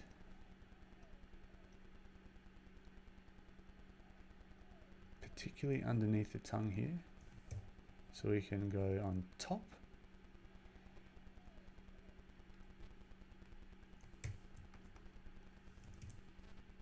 Let's go multiply.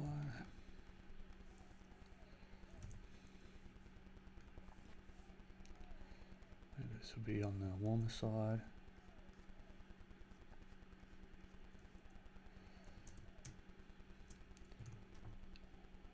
Yeah, it's not super clear, but it makes it feel more 3D. So there's that.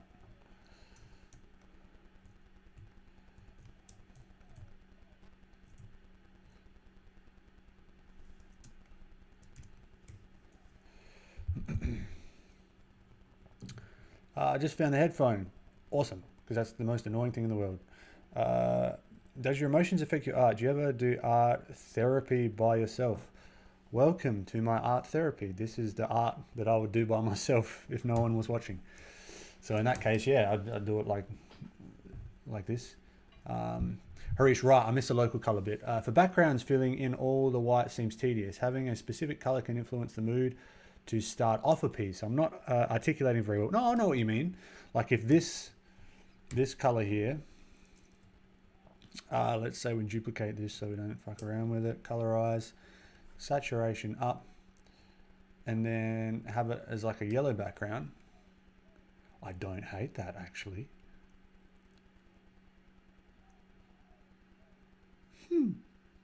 But that's going to influence some of these colors as well. All right. Now the reason it kind of looks appealing, in my opinion, is because it's a complement or a complementary color to all the cools in the foreground, if that makes sense. So that can influence, but these can all change as well. I can do whatever I want in the background. All right. See, if I did it that color, it almost blends in a little bit too much with the skin. If we do blue as a background, not terrible, but it could feel a little bit same. But yeah, no, I think that's what you mean. I don't want to assume that I knew 100% what you mean, but yeah.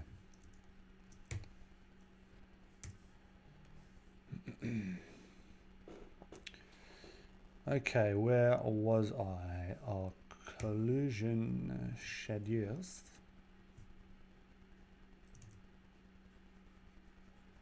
All right. Now what I can also start to do is with the line work. The line work, we can do some fun stuff with the line work. All right, let's do that. Let's have a play. Where is the bloody line work? Oh. Is that anything? No, that's a bullshit layer, nothing there. Okay, that's the wireframe. Don't really need that anymore. Oh, maybe, yeah, I'll keep it there, Okay, there's the line work. What's this one? Is this another bullshit layer? Bullshit layer, get out of here.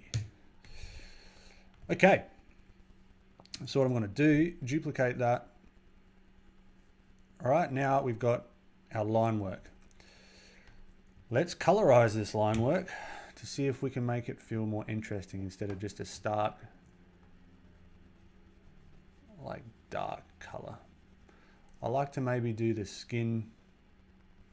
So I just did like a clipping mask on the line work, and this allows us to have it more seamlessly blend in with the painting, I think, as well. So we'll do maybe this kind of color. We still want to keep some dark bits in there though, so we don't really want to blow out the value of the line work too much. Bruno, good night. Wait, is that good night hello or good night goodbye? Regardless, great to have you, Bruno.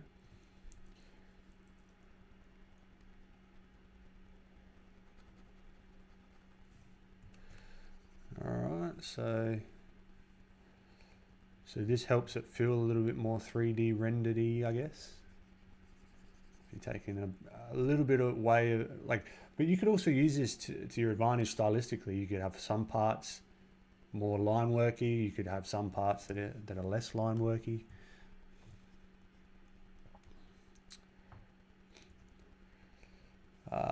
Jaden, read your mind, mate. But yeah, I'll blend the line work even more. So there probably won't be any line work by the end of this. But I'll show you that sort of comes, oh, not too much further if I start to just go straight render town and start painting.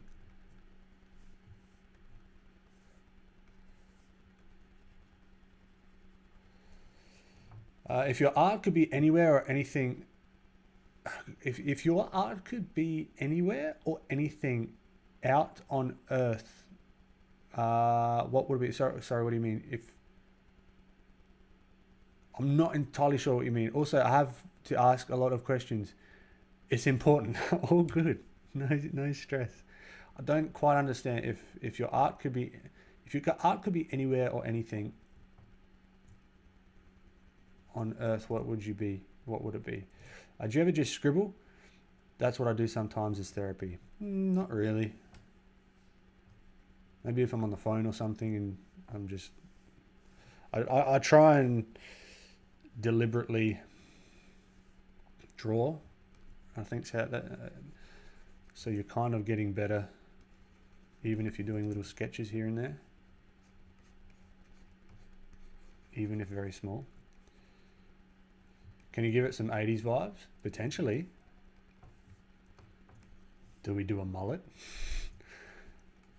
That could work.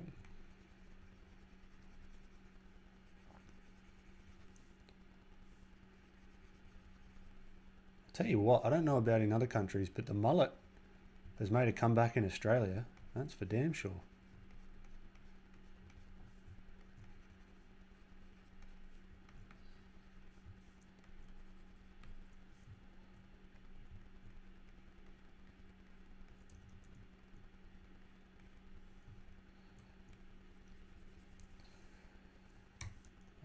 Let's knock that back, that's distracting.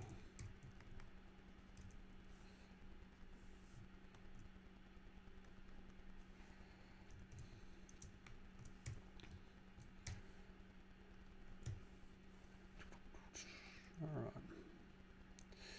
Okay, so all right, let's do the same for the tentacles. Shabang. I mean, you can even go really, really intense with some of the line work as well, just to add a bit of color variation, or you go like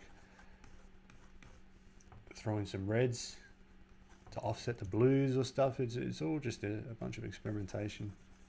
A lot of fun. Just playing. This is a playground.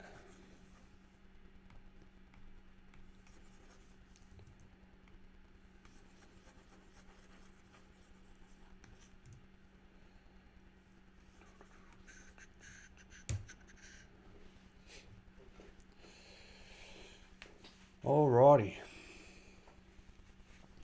We may, let's do this tassel bit.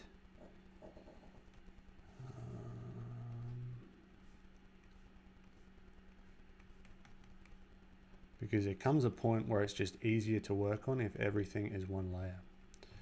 We might be coming up to that part soon.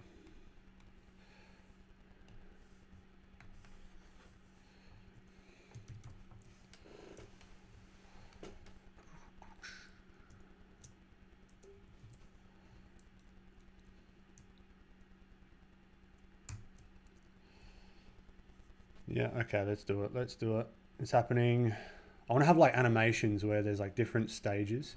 There's like boom, line work stage, or like the beginning stage, and then there's like, oh, this is going into the ugly zone. Get ready. Or now it's like merge it down. We're going one layer. Like I've got some ideas on some fun animations with that. All right, so we've got the background. Let's just merge that. We don't need to, because I want to keep the background separate. Let's merge all of this stuff. Okay, scary. Kind of. But we've got our copy here if we ever need to go back.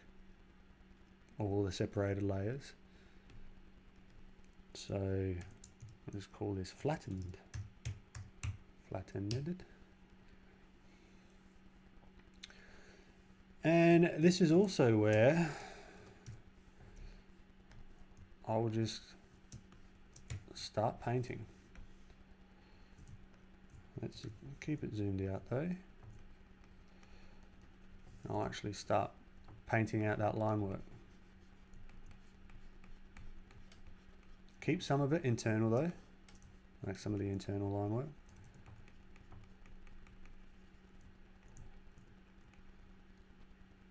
Brush is just a soft round brush.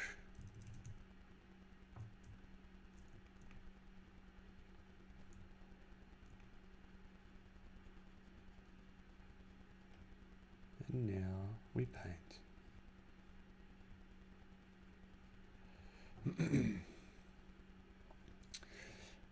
Eloise, I was one of the first to buy the course and have become obsessed with the PDF file of all of your art every day I look at. That is absolutely awesome.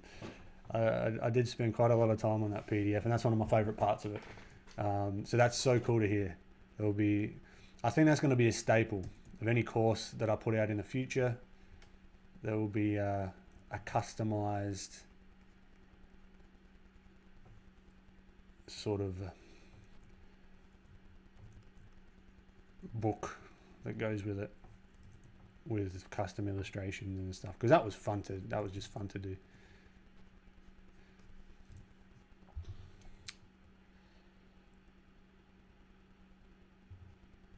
Just art dream, like 80s styles tech. Yeah, potentially. There is nothing that's off limits with this one, except for the stuff that I don't want to do. Shane, welcome, my friend. Good to have you.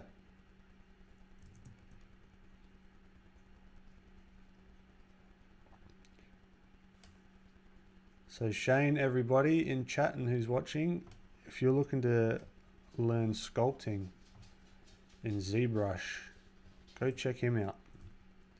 This stuff is absolutely phenomenal. I believe he streams every week.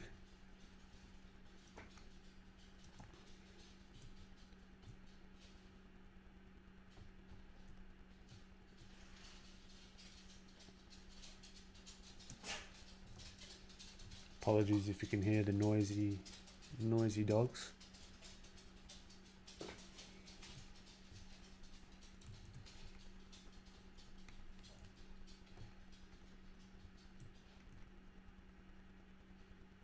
Alright, so still thinking about these 3D forms. Where is the light hitting? How are the forms sort of interacting with each other? But now, because it's all on one layer, makes it a heck of a lot easier to make these adjustments. Shane, thank you, means a lot. No problems at all. Yeah, every Monday. I want to start streaming more. Can't wait for that. I'm going to be jumping into the sculpting realm soon as well. It's going to be, oh, I can't wait. It's going to be so much fun. Because I can do the concept here, and then I can attempt to sculpt this, which would take bloody forever, I reckon. But it's going to be fun. It's going to be really, really fun. Ah, thanks, Shane. Yeah, look, I'm having fun with the shapes as well. It's I can't wait to start playing with materials. Just like even this shiny little end of the controller here, it just shows that it's a different material, and it's like, oof. A lot of fun. And there's going to be a few, like how we were talking about chat with the reflected light. This shirt, just like everything is a light source, is going to reflect back up underneath here. And we can follow that logic through and start to just hint just a little bit at this reflected light. So it's all, it weren't just warming up for the sake of warming up. It's all helping us get to the end result.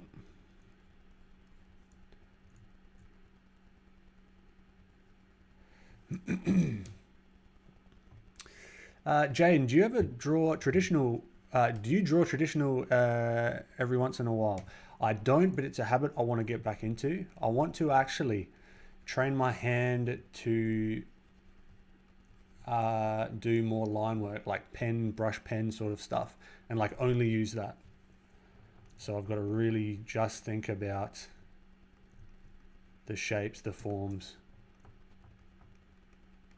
and each line that I'm going to put down. It's, you don't want to be too scribbly with it. So yeah, I'm thinking about it, getting back into some of the more traditional stuff.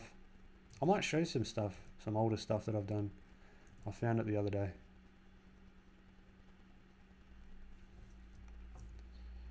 Yeah, this is not quite looking right, but we'll get there.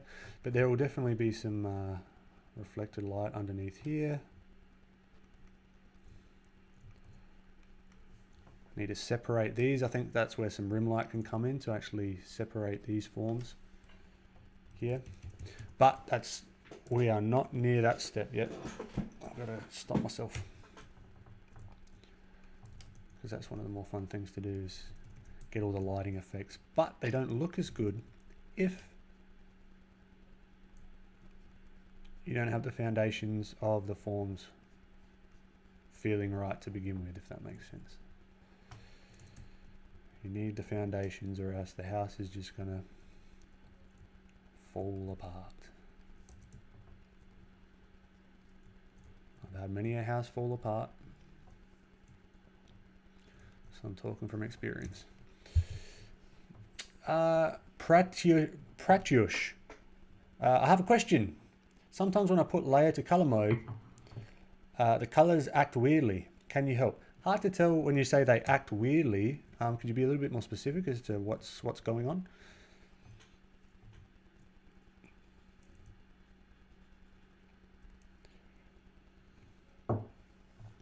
Jaden Brown, interesting. I could never get used to drawing with pens and brushes. Yeah, me neither. That's why I'm giving myself the challenge to just do it. And just like exposure therapy. Just doing it so much that I can't help but, and it's going to help my line work as well. Because that's one thing that I've started to study with digital. But I'd like to have an understanding in digital, in traditional as well. I think that would be fun. And then I can start sharing traditional tips and tricks in my process and journey and all that fun stuff as well. So yeah.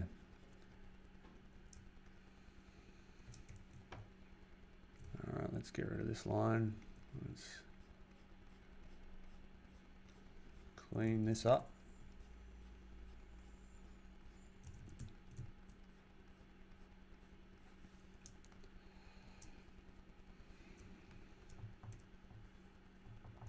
I'm in the best art zone right now. Sugar beets, I hear pause. Yes, you do hear pause. We've got wooden floors, and it's like freaking tap dogs. I don't know, that might be a reference, you know, freaking tap. It's an Australian tap dance group, but it's every time they walk up and down, it's just chickadee, chickadee, chickadee, chickadee, chickadee. So yeah, apologies on that.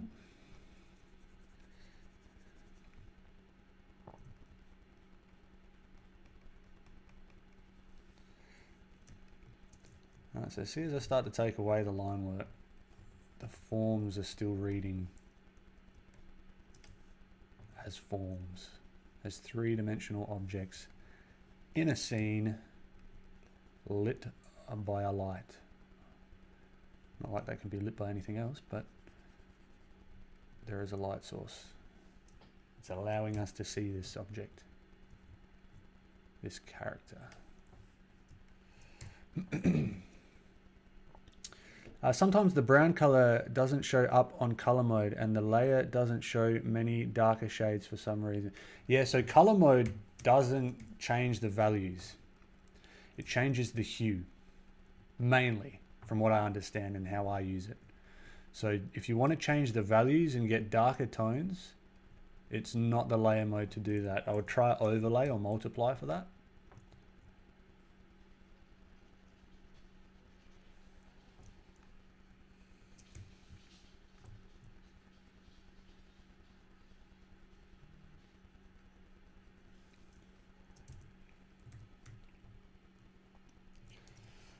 Slowly getting there.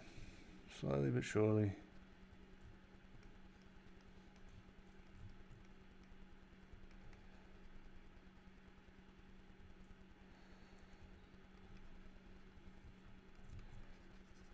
Just really trying to clean up my thinking here more so. With every stage, I'm like, okay, how can I make this clearer? How do I make these shapes feel more solid? More like they're being lit by something.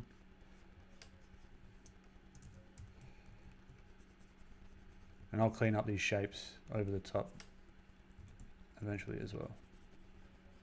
And refine the forms of the toes and all that good stuff, so stay tuned.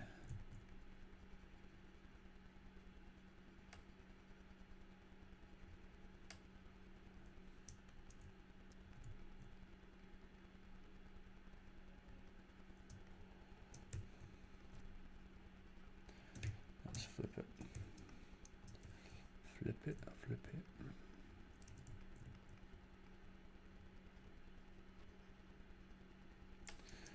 Now this is something that we want to avoid, kind of like these tangents in here. So we've got the palm, if you can imagine the palm X-ray mode, sort of going through there somehow. It has a bit of a curve as being a palm, but we've kind of got this little bit of a tangent here. So we can fix that by one of two things. We can bring this controller up further, or we can bring the palm down more, which I think is what I'm going to do. Just to show, but then we've got, oh, okay, here's an interesting thing. That'll bring it then into a tangent, like a 3-point tangent-y gross thing, where it's not super clear what's going on, what's behind, what's in front. So what I might actually do, and this is where drawing or painting on one layer becomes almost necessary with this sort of stuff. All right, so now at the very least, we've got a clear, this palm is behind this shape and then this leg is behind this shape as well, instead of having that kind of ambiguous kind of vibe to the whole thing. I appreciate you guys taking the time to chat as well and keep me company. It's actually really fun chatting. I'm getting addicted to this live stream and stuff. It is bloody great fun. Backgrounds are so difficult. I don't know how to make doing them fun. Making sparkly pink. I find that doing different mediums help me improve with each one. It changes my brain a bit. I don't know how to explain. No, I get that. That's probably the reason why I'm thinking of doing the line work, the traditional line work, more to get to Kim Jong-gi level of drawing eventually.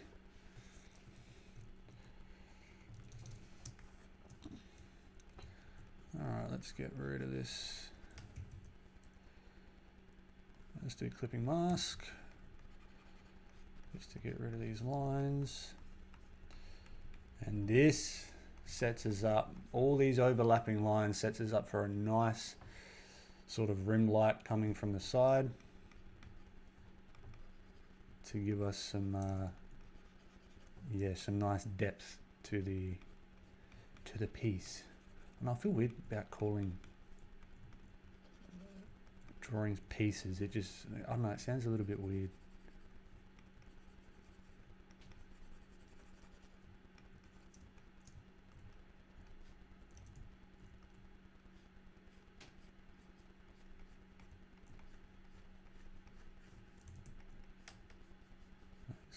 This is all just with a soft airbrush as well. Taking on a little bit of that Sergey Birialt tutorial that I saw the other day, or yesterday. That's one thing. If I see a technique, I want to use it pretty soon after I see it, to test it out, see if it works for me. and to help it stick.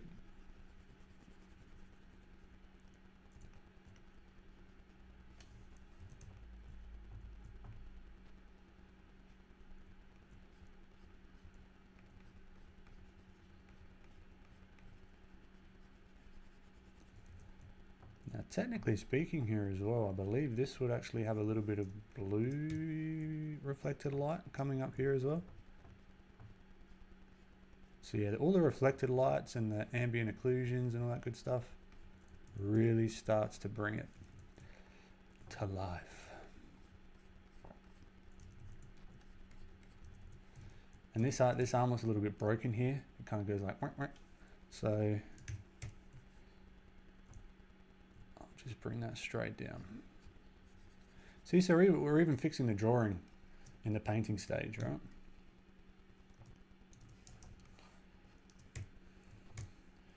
And let's get rid of that line there.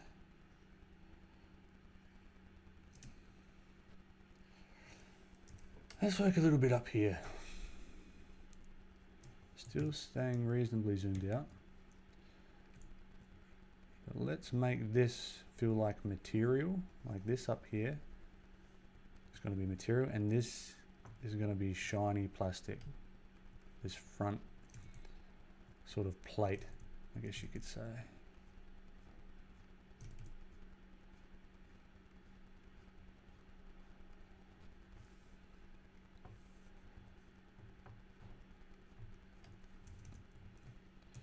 I'm going to zoom in just a tad.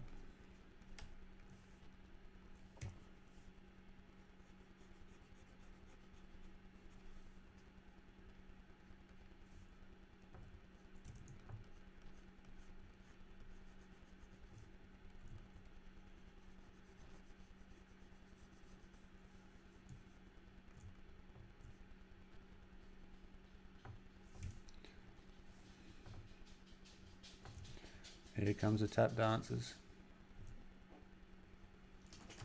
Hello. What's up?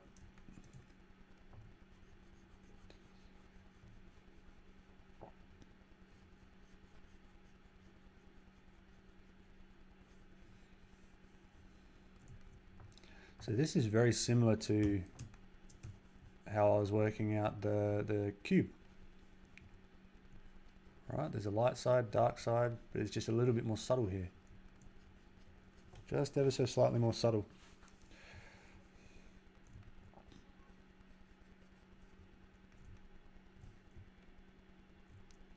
We can get rid of that line work.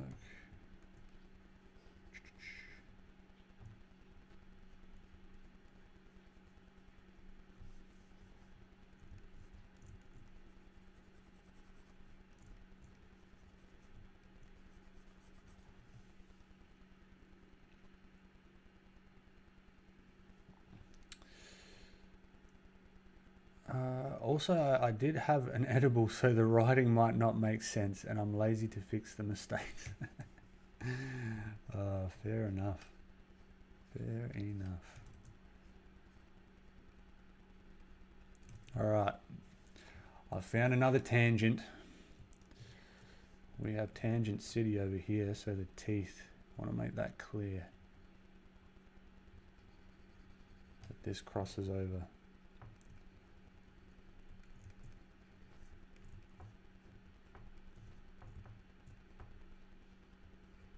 I mean, even go past the tongue, I reckon. Just to be super clear. You just got to adjust this a little bit to come down.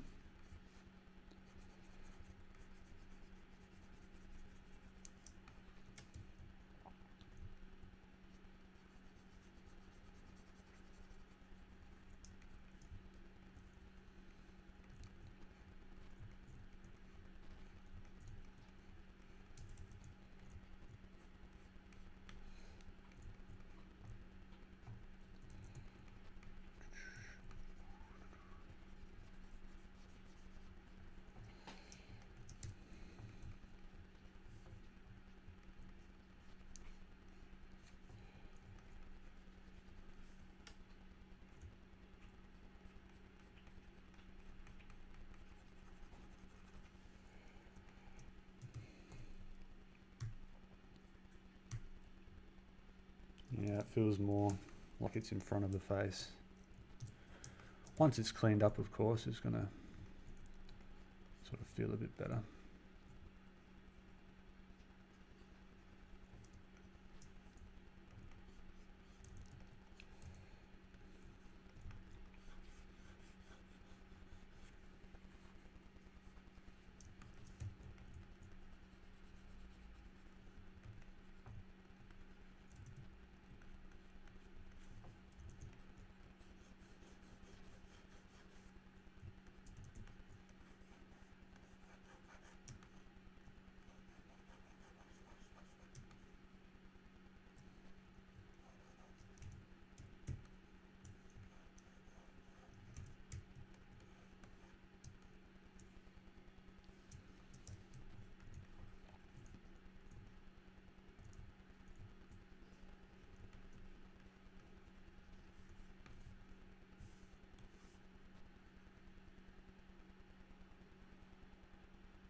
Alright, now we're looking. Yeah, feeling 3D-ish. Getting there slowly but surely.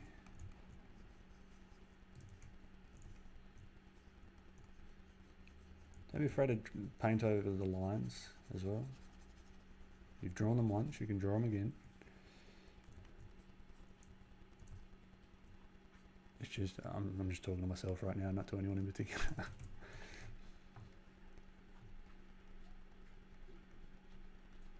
Give myself reassurance.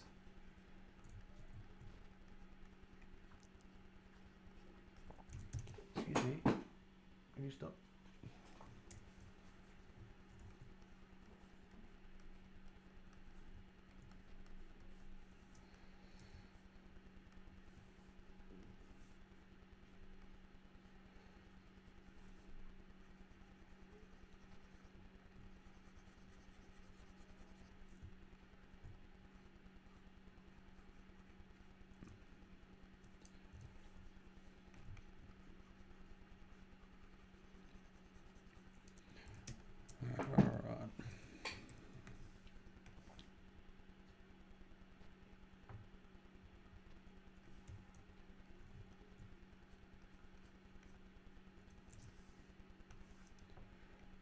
Let's add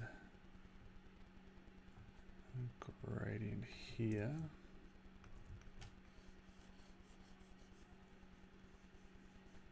Yeah, that feels better.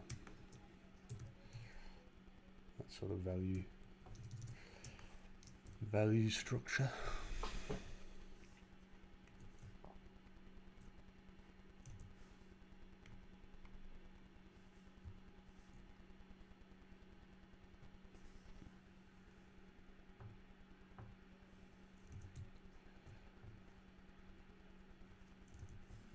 I think I'm getting too into the weeds with this at the moment.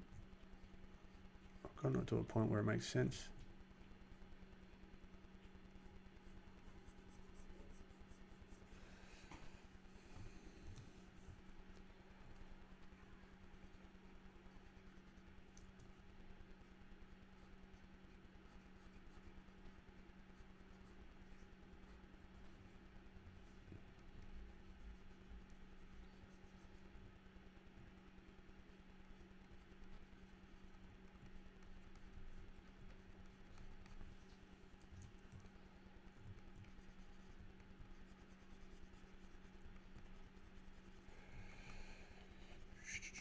Okay, let's leave that there for the moment. Let's work on this hand, shall we? Thinking about these forms, thinking about the light source.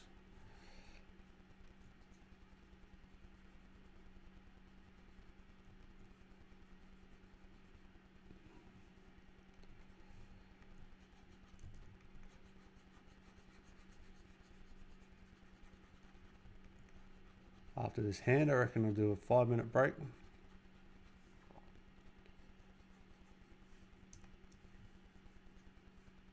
And then we can reconvene I need to fill up my coffee cup.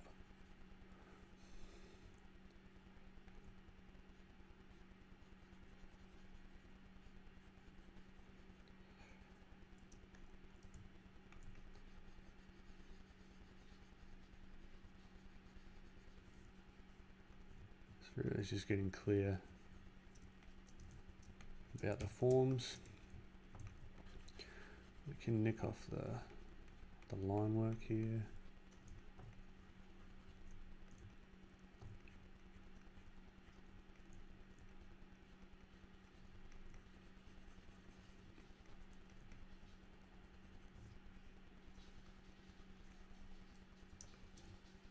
Oh, here comes the other one.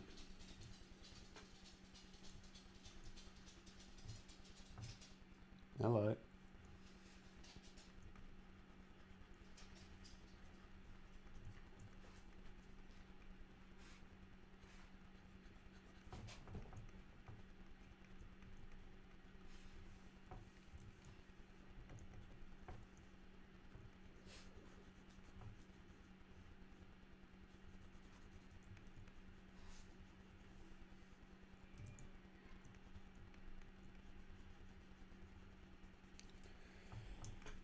Alright, which that doesn't logically make sense.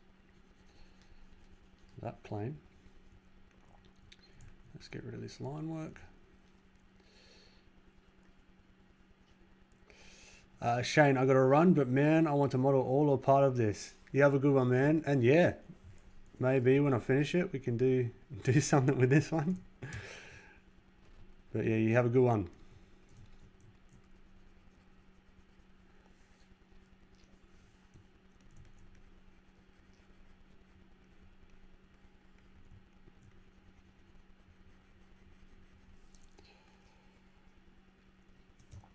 So yeah, just getting rid of some of this line work. Just starts to make the logic that we've got.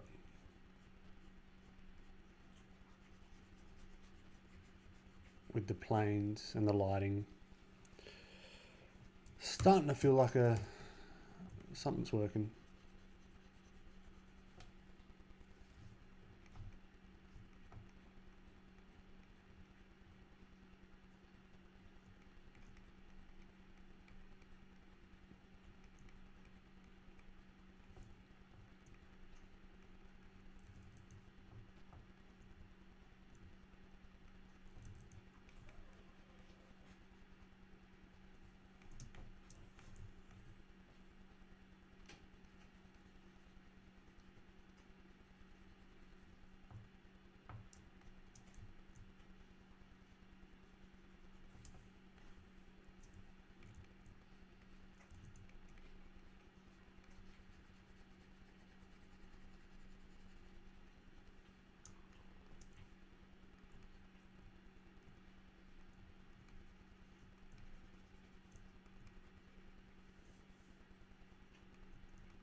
Alright, I'm in the zone right now, that's why I've gone silent. My apologies. I've got to learn how to be in the zone and talk at the same time.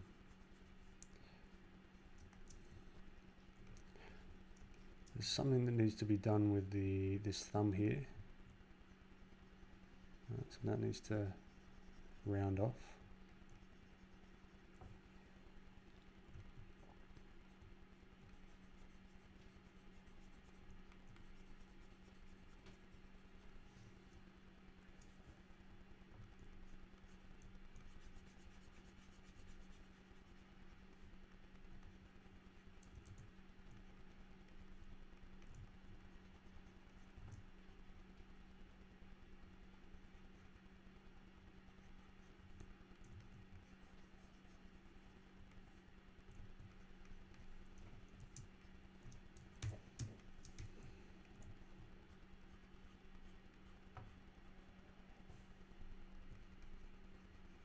just cubes, right? Or like cubes cut lengthways, rectangularly sort of cubes.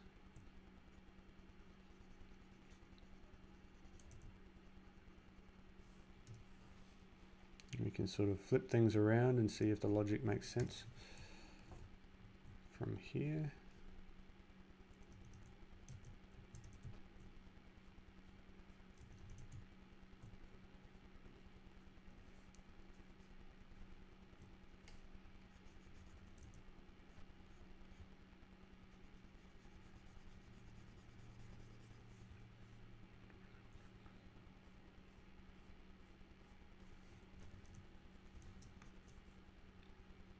Again, these occlusion shadows.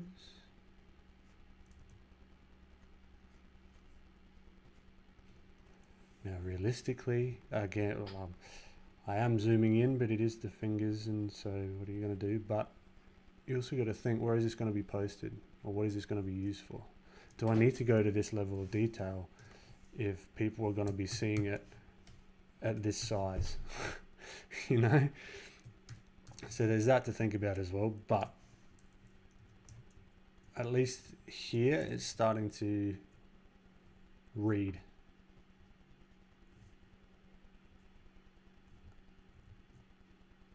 There's going to be occlusion shadows underneath here.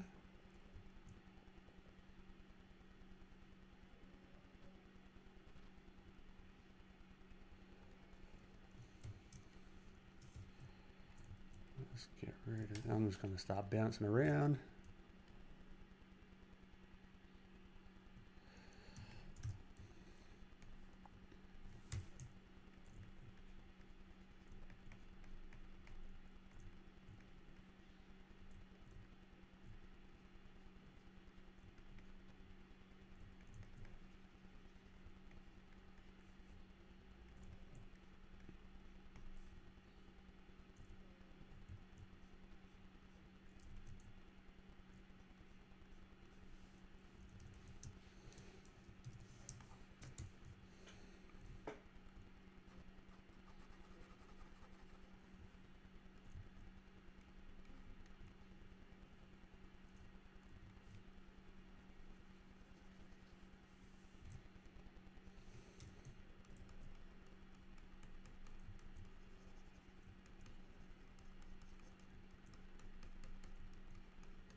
Yeah, you gotta do something about this. This feels weird. Let's simplify it.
All right, I'll be bringing these lines back in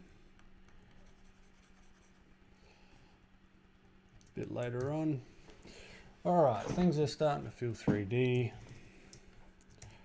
See if we can remove this line.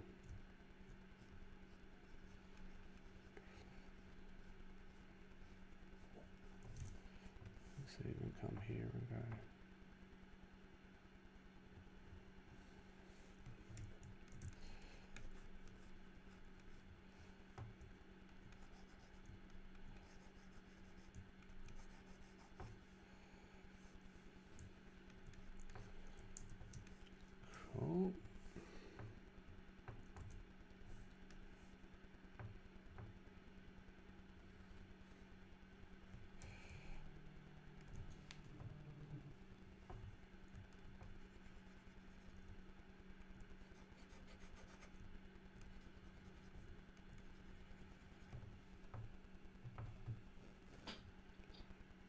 Hello? Hello, sorry to disturb you. I know you're probably really, really busy. You're on stream right now, Mum. Oh, sorry. That's all right. I'm gonna be on a break in like 2 minutes, so I'll call you back in 2 minutes. Okay, sorry, No, bye. you're fine. All right, see ya, bye. Bye. That was my mum, everyone.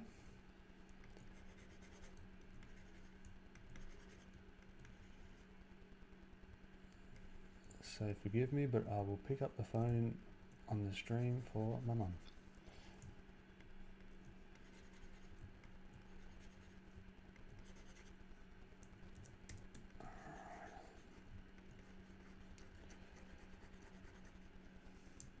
All right, this is a good place to take a break, I reckon. I reckon next frontier, this section. This is coming right up.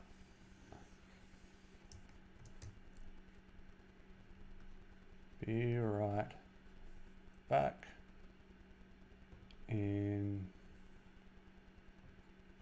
5 to 8 minutes. All right. I will see you shortly.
can't hear me.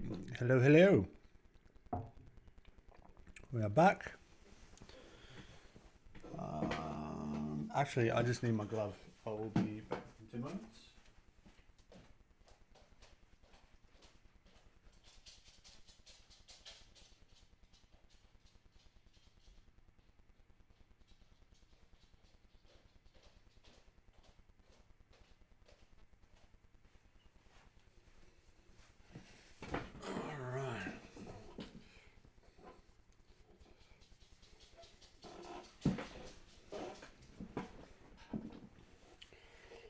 Alrighty. Coffee and a handful of almonds. Let us continue.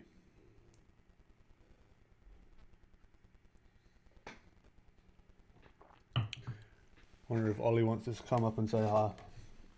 Wanna come up?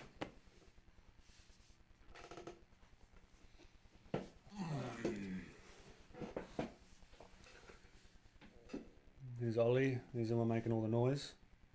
And Winnie, but he's not in here at the moment. You wanna? Okay. No, you're gonna be too close to the mic snoring.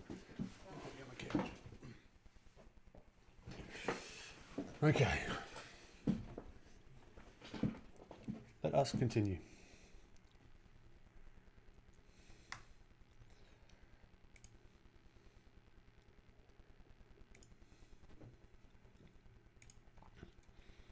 Yeah, he's cute. He is very, very cute. A little mischievous at times, but still cute. Okay.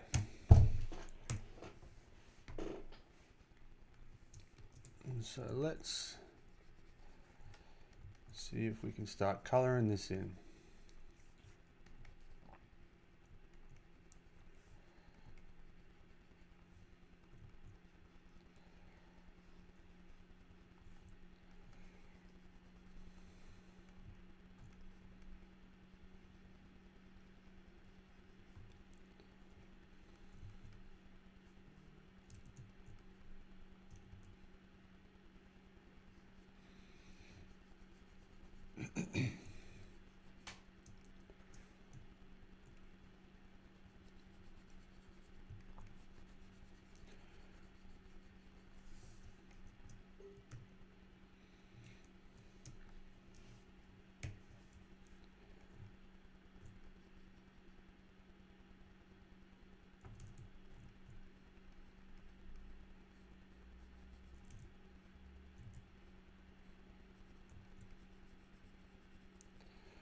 All right, even this hair, it's got 3 dimensions to it, right? It's got form, volume.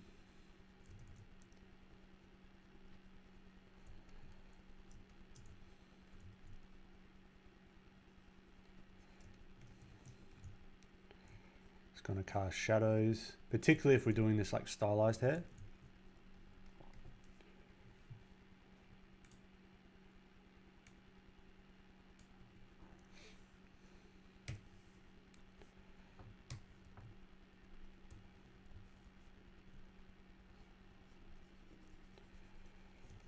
Alright, so I'm thinking of them in clumps. There's going to be this clump of hair. It's going to be this clump.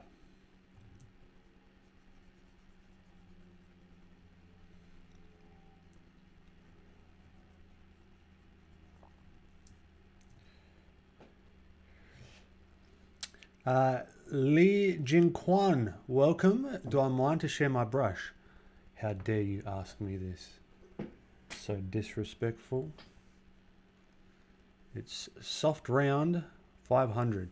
Probably get the same just with the standard Photoshop brush, but this is from Ahmen Aldoori's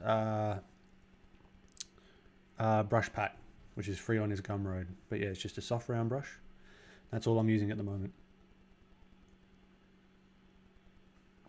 Super sophisticated, I know.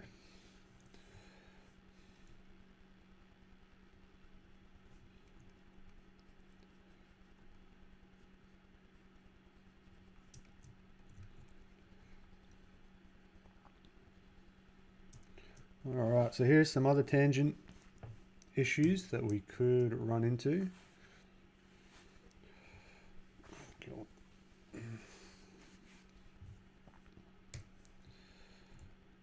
So let's make this clear.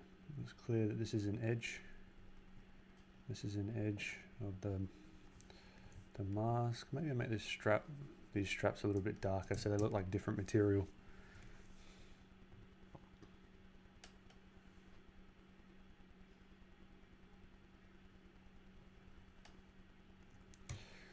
My pleasure, Lee Jinquan.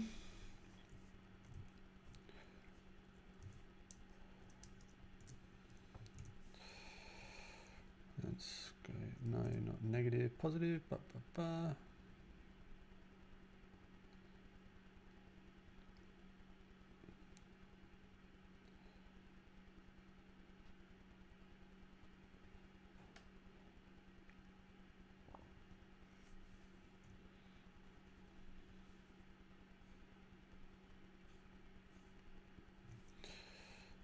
Okay, let's grab this one as well, and this one. Just go, let's just darken it up. Actually, we come here and then we darken it up. Yeah, there we go. That'll do.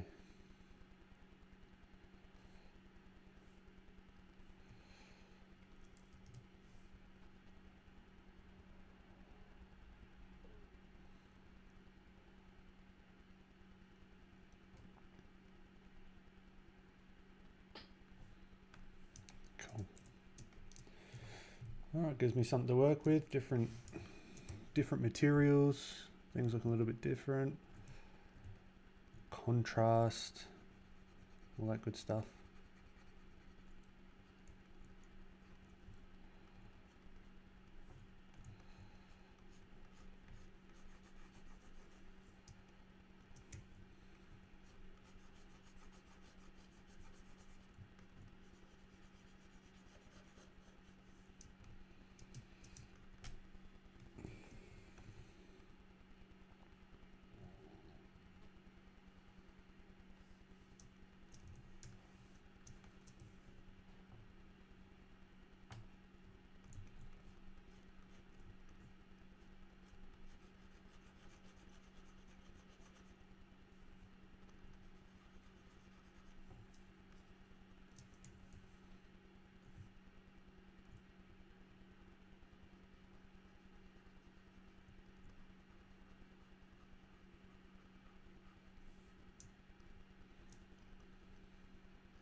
Now even these little things on the headset, they're in perspective, right? I'm trying to really think about where they would sit in real life.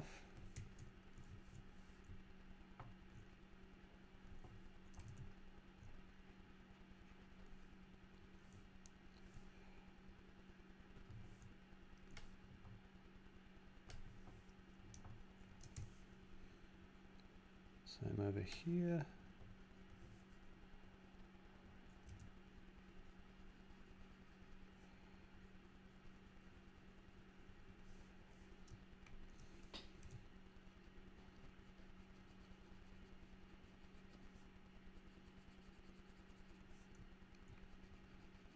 Same here.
See how just that little shine.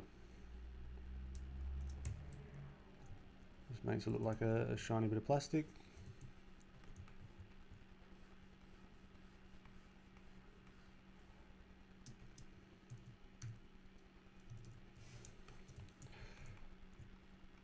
And start thinking about the hair.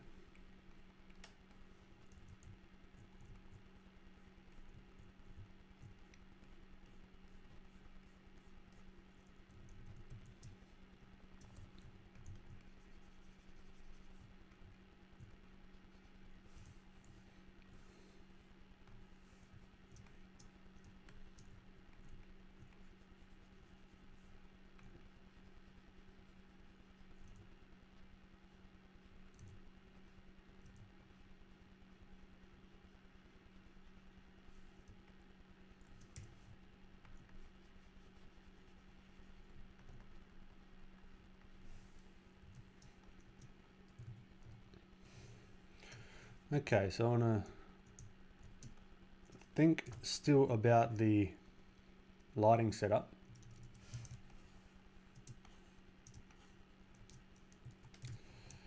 And as these as individual forms within this lighting setup, right? So if we've got this cone-shaped piece of hair butting up against this more flat plane down here, this is going to be catching more light if we've got the light coming from above.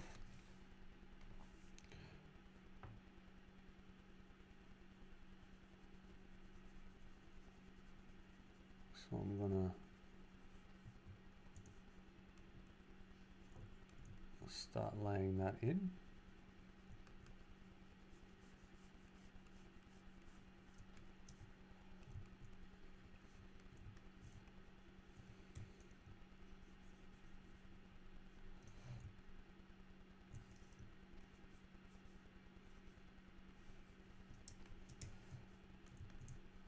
Right, so then there's going to be shadow on the underside or this side of the hair. We can also start sculpting in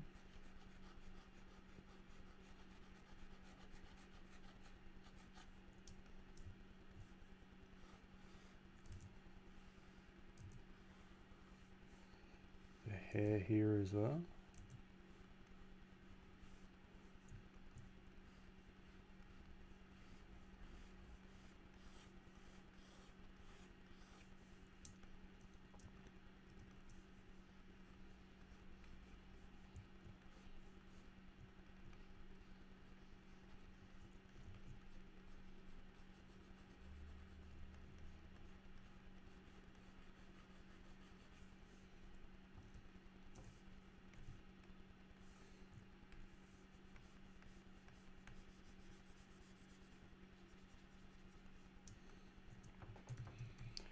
Right, we zoom out and it starts to resemble some three-dimensional stylized sort of hair.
Let's even this little shadow in here, make it a little bit more saturated.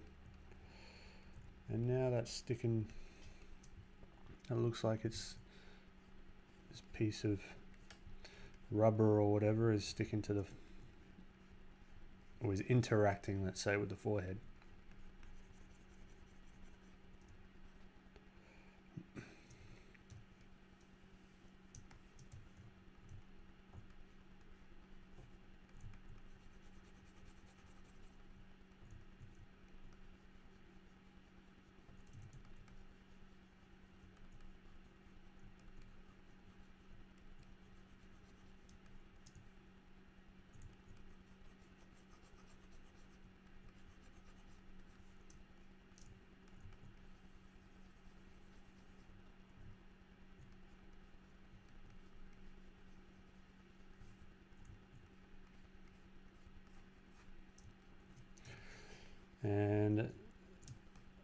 remember my favorite thing, reflected light. We can utilize that here to then have this interact even more.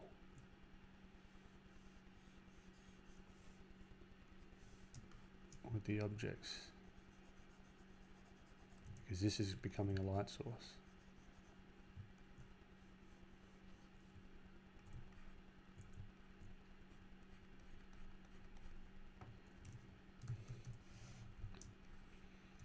These are slowly starting to come together.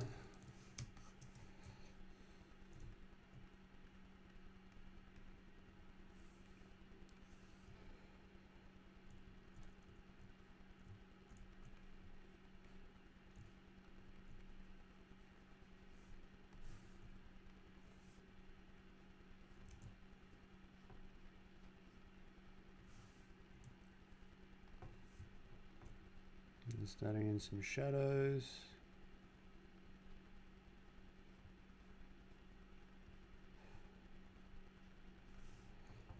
Now you can definitely clean this up, but it's getting the right feeling to it, I think.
Alright, so it's little details like this. Like say this dark line here. Why am I putting a dark line here? It's not like a stylistic choice necessarily. And then to hit it home, put a little divot in there. Because they're two pieces of material, right? And they're going to be joined somehow. They're going to sort of butt up against each other. So this is like the inner, so this material, this is like the inner plane. Like if this wasn't here, that's what I'm trying to represent. And then this sort of, there's going to be a seam there of some sort, right? At least that's what I'm going for. Jay, how's your day been going? Anyways, yeah, good. Good. This is pretty much most of what I've been doing. Woke up, went for a walk, and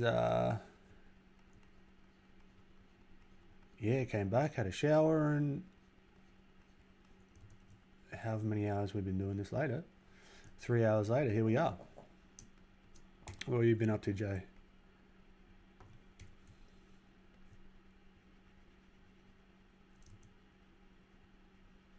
Actually, forgive me if I've already asked you that. I can't remember if I asked you that last stream or this stream. All the streams are merging to one.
Yeah, today's been good. It has been pissing down rain here, so it's nice. Bed day for me, nice one. That is pretty lovely. When you when it's stormy outside, but you're in bed. It's fantastic.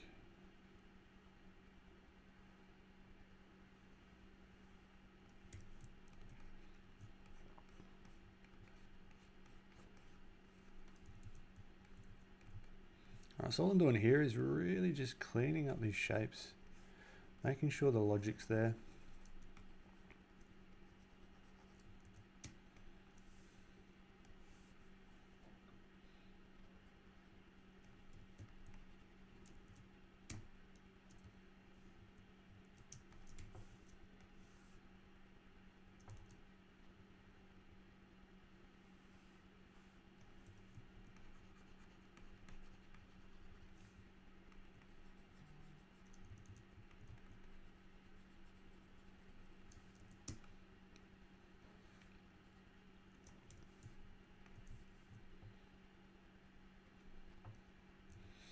Alright, so this is a cool little thing as well, where we've got the light source coming down. This plane here is going to be lighter. This plane is going to be darker, but there's a plane in here that's facing upwards. So we want to take that into account. All right.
Slowly getting there. I'm running out of steam though, I'll tell you what.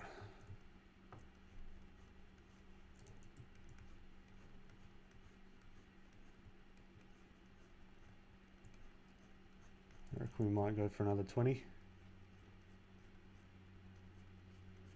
3-hour stream, not bad.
Koi. Well, this has been cool. Learned a lot on the warm-up. Lighting tutorial using geometric shapes. Reflection off floor was the best part. That's my favorite part as well. Yeah, glad you learned something. It's really cool. But yeah, those reflected lights, it's really the only way we see anything.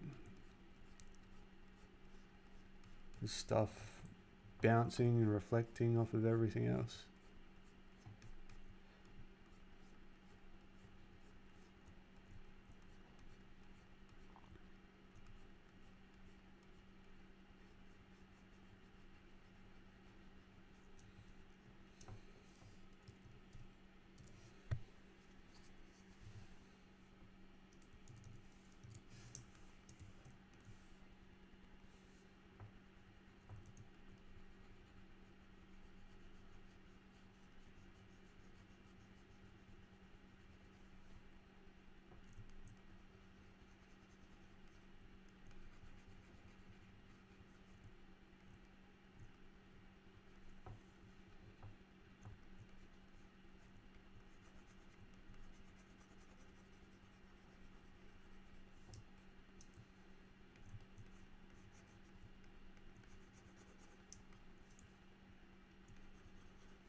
Okay, I wonder.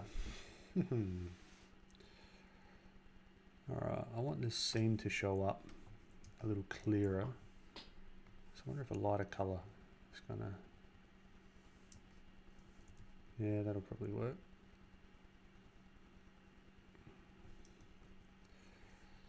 So even just that little like.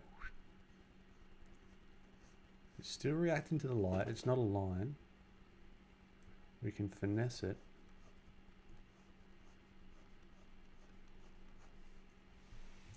But it's just something to be like, yep, this is a 3D form. Just to keep reinforcing that idea.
Just going to throw a little bit of this shadow where the hand.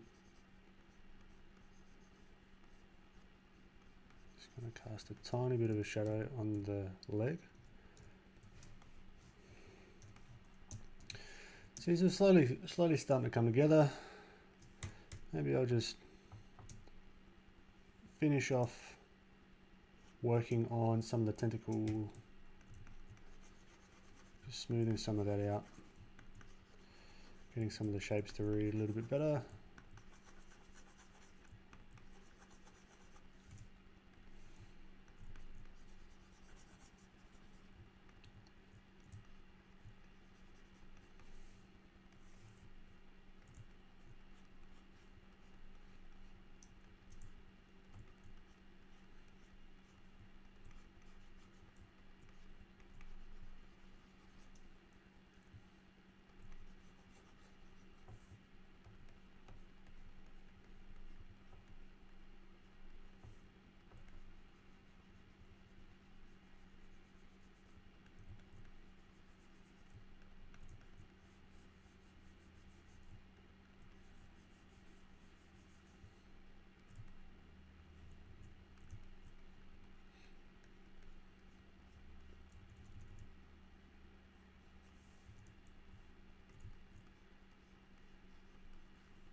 I'll make it shiny somehow.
Jane, all right, Ben, I'm out. about to call it a night.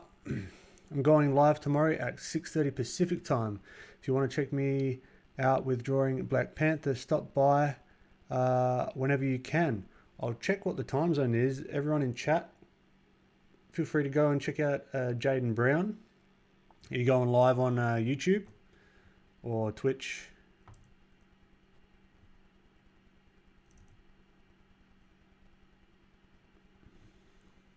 Or both?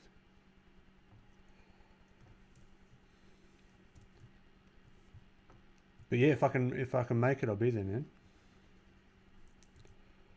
It's just a time zone issue.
How are we going to work this?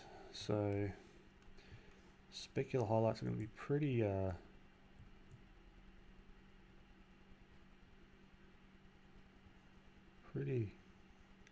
sharp.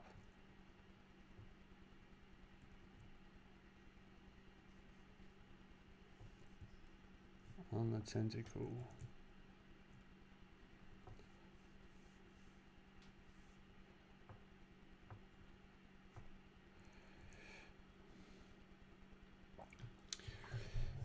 Cool, man. You have a good one. Catch you later, Jaden.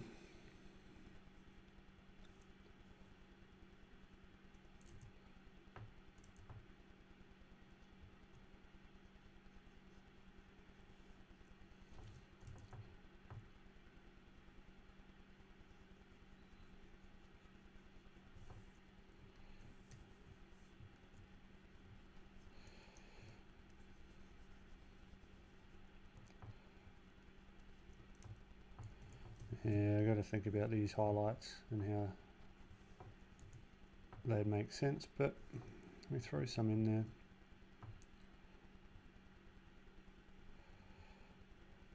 Just to get an idea.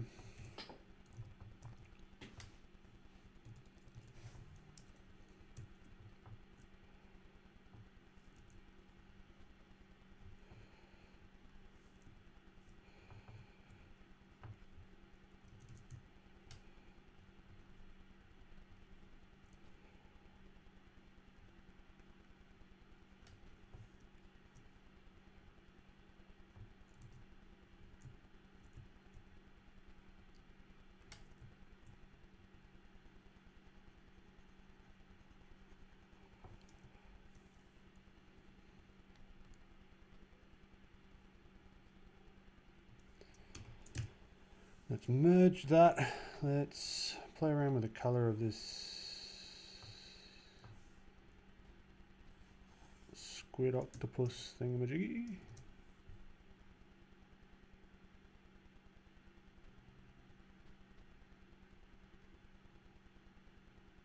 I mean, that's kind of cool.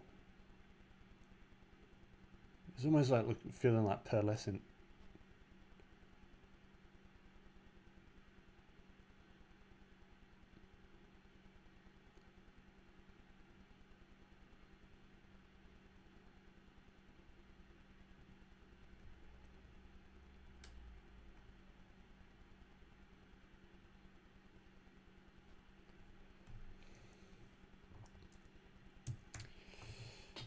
Do I like that? I don't know what I like.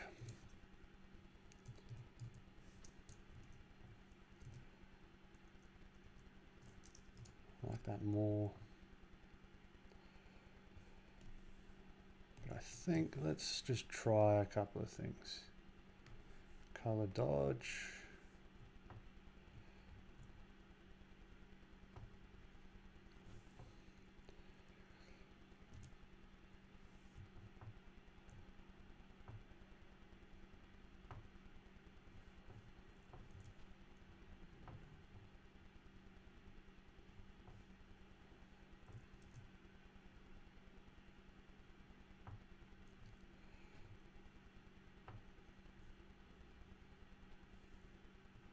Actually, let's just get a bit of reference of the blue ring octopus.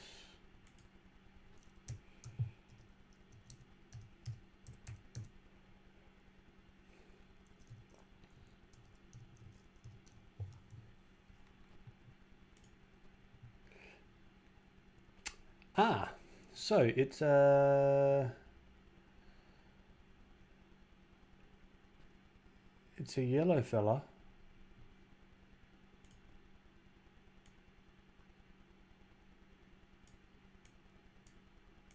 But with the blue rings. They're pretty intense. That could be cool to play around with, because you've got the complementary of the yellow with all the blue tones that we've already got in there. That could be cool. There's another cool.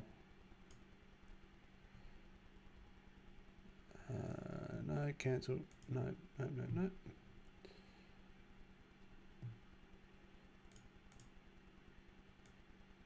Yeah, this fella here.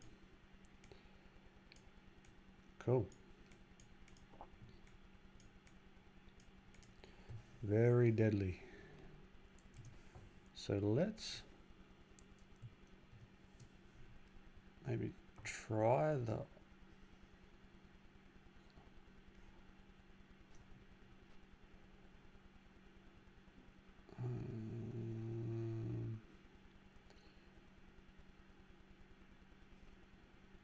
maybe we won't go 100%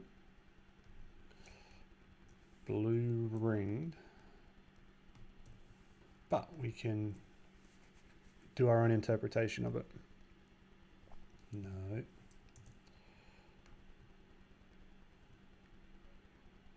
So let's go, not color dodge, overlay I'm looking for. Overlay.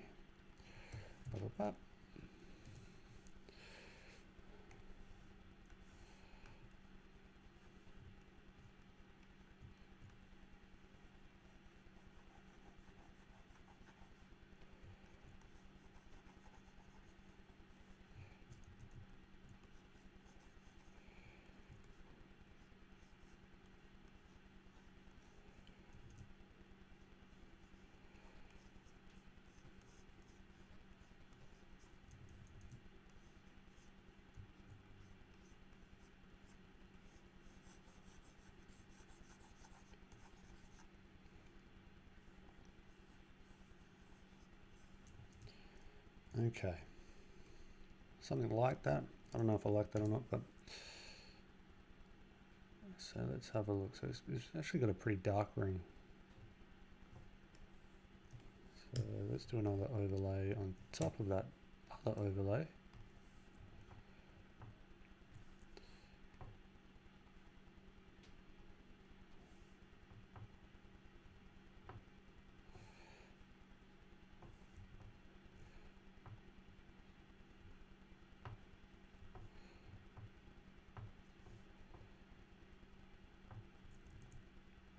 Now we can imply perspective as well with some of these patterns.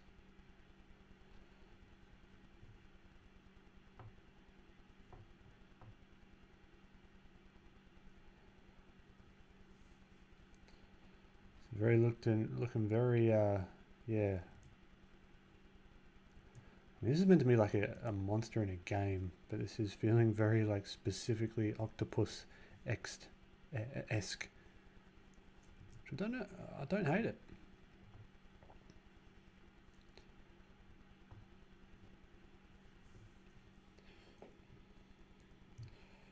Right, and I wonder if we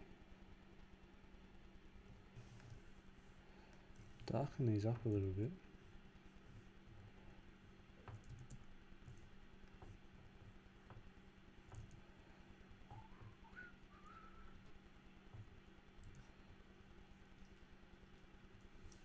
almost feeling like a cheetah octopus.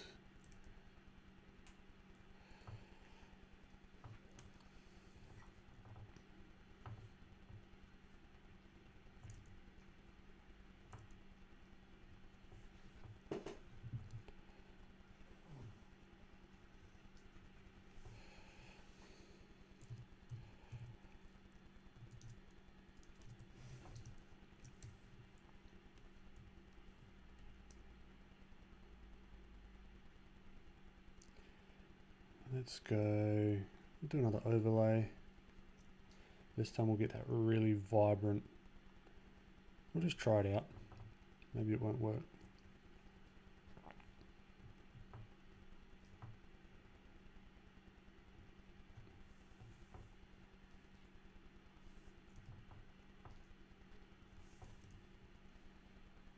I'll just do it as like a normal layer. Yeah.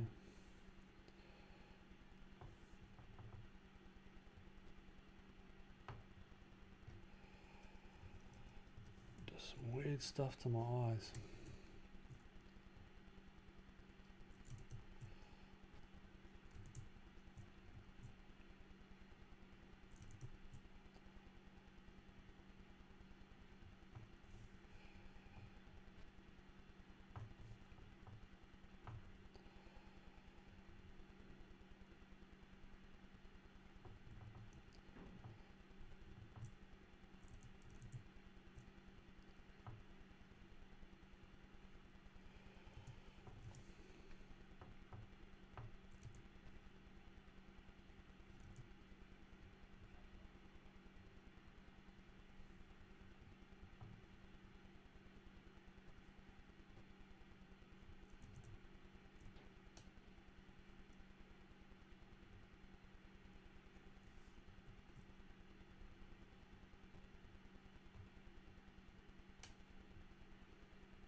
Haha, Snowfix, welcome.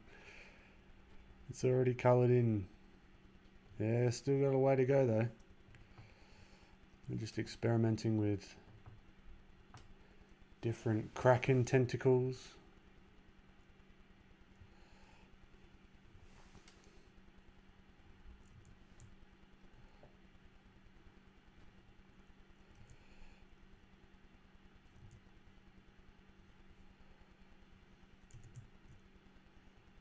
Yeah, still got a lot of stuff to go, so you haven't missed too much.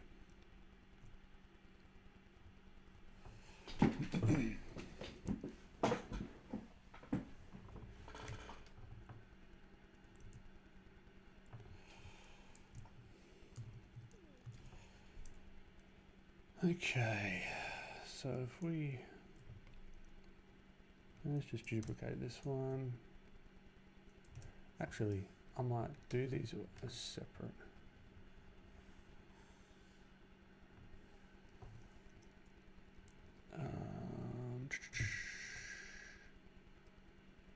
Let's add this. Then go bap, bap, bap. Oh no. Hold on. We go Control X, then we can Control V. Get that out of here, get that out of here. Then these are all clipping masks to the tentacles. So now we can group that, duplicate that, throw that on its own layer. Then we've got these separate. And then we can keep messing around with this. So should it be darker? Potentially to keep the focal point on the character. That could be a thing to consider.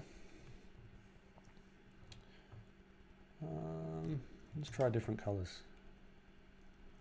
No, I mean that's like that atomic chicken color I was talking about, like just super crazy, like reds and whatever. That's like the inverse of what we've got with the blue ringed octopus.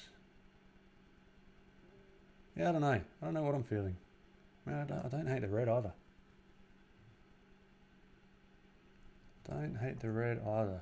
I actually quite like that. Sort of pops. But we've got to do something with the background.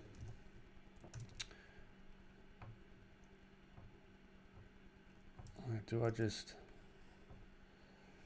remove that completely? Then I mean, this then looks like she's in a studio sort of lighting setup. Don't know what I'm going to do with this background here. I mean, when it comes to the shininess on top of here, we can start to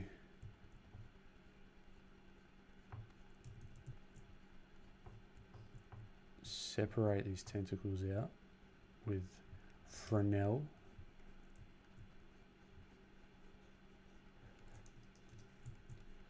The Fresnel effect, which makes it so as an object's planes get more, I guess it's like 90 degrees, or it's closer they get to parallel with your eye line, the shinier or more mirror reflective they are. But we've got a bit to go before we be too concerned with that.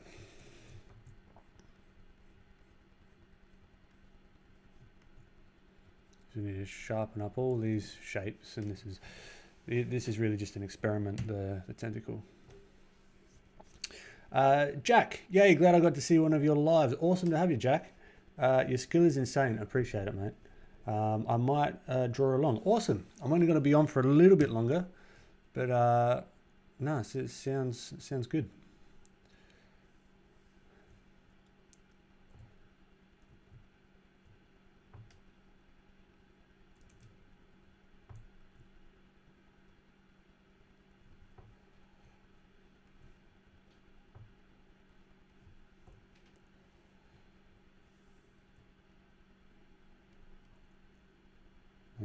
Don't like that.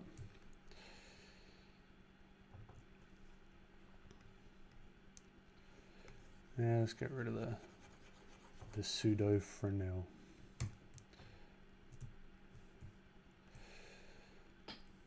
What's your favorite album of all time? I don't know. Personally, I grew up picking and choosing songs and singles. I don't know if that's blasphemy or not. So there was no real like album that I was like, oh yeah, I listen to this front to back. I was just really brought up with the skip button and swap and change different songs. I've got a very eclectic taste with music. Anything from rap to country to reggae to like all sorts of stuff, right?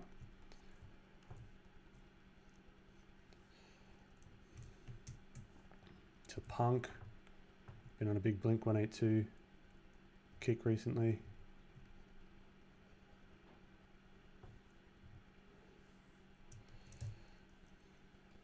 Snowfix. The color gets desaturated in Fresnel, right? Fresnel. Okay. The color gets desaturated in Fresnel, right? I believe so. I believe so.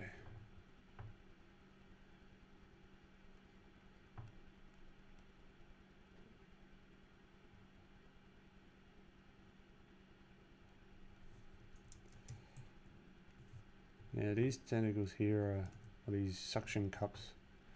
They're probably too big on this one, but not something I'm gonna be too concerned about right now.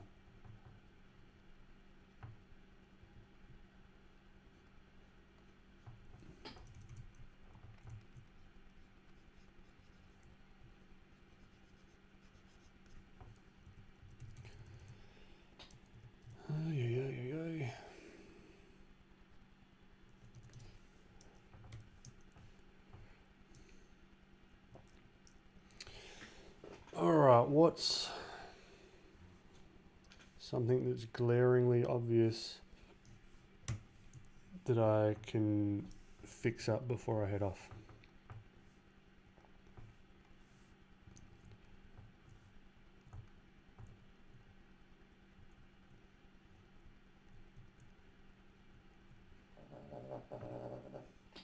Is that right?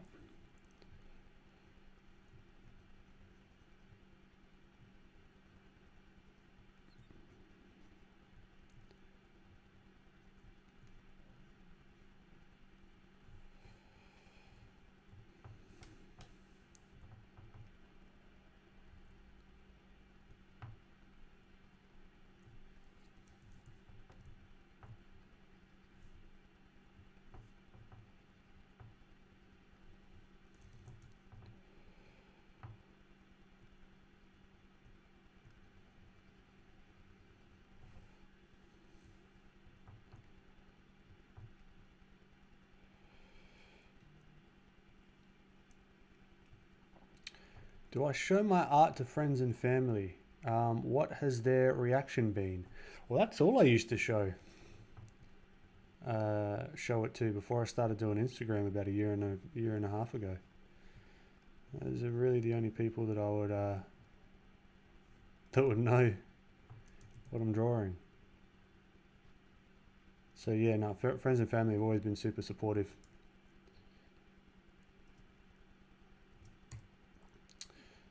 Harish, the yellow looks great. The yellow. It's red at the moment. What did you prefer the yellow? Because this is, I don't know, I'm in two minds of where to take the colors.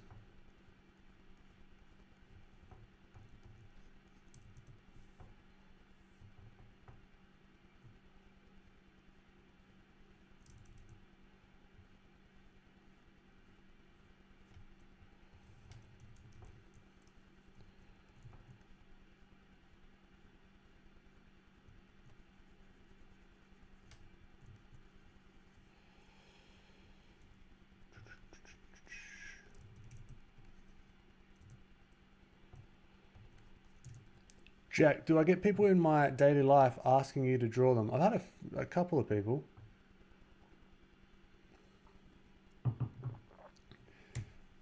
But it's really just getting to a point where I'm pretty time poor.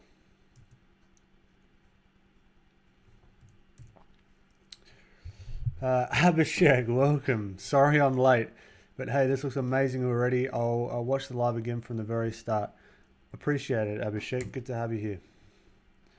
Hope you and the family are doing well.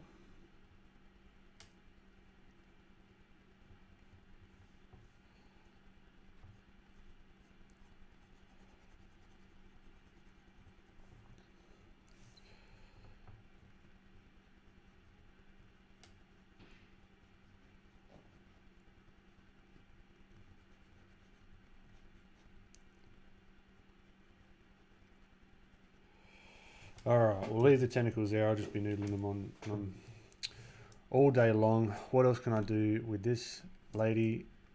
I can get rid of some of these lines, which is good.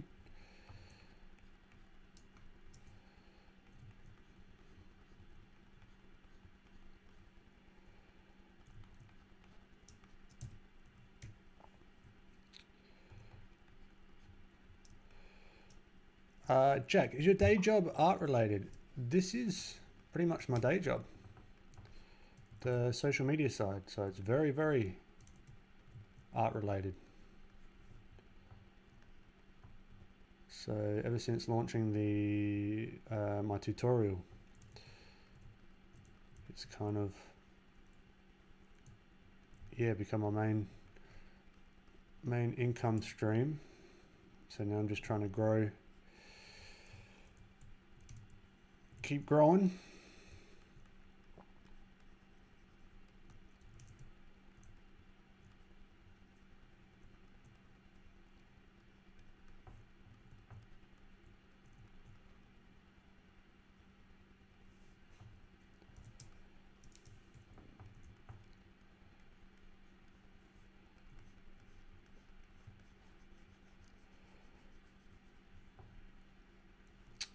Amazing. So happy for you. Appreciate it, Jack. It's been pretty nuts. Will we get any more tutorials soon? You bet you will. I've got a bunch of ideas. I want to do a more structured course like thing. So it does, because this is really just a, I mean, I talk about it on the podcast that I've got called Make Now Think Later, which goes into the sort of behind the scenes of content creation and sort of that kind of stuff. But it was really like a test, because a lot of people were asking for stuff, and I was like, well, okay, how viable is this business wise? So I was like, all right, I'll give as much value as I can in a sort of tutorial walkthrough format. So it's not really a course per se. What I want to do soon is a real course where there's like proper, like potentially like critiques and on like certain topics as well. So yeah, still figuring out the logistics on that one. But yes, 100%. There will be more from me for sure.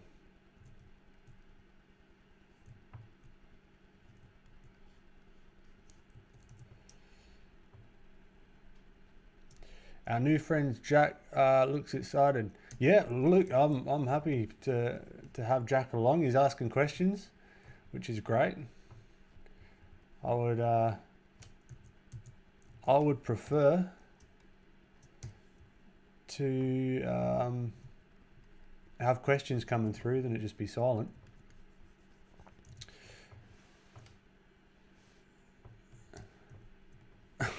Abhishek. That's terrible. Oh, the dad jokes, Abhishek. This guy.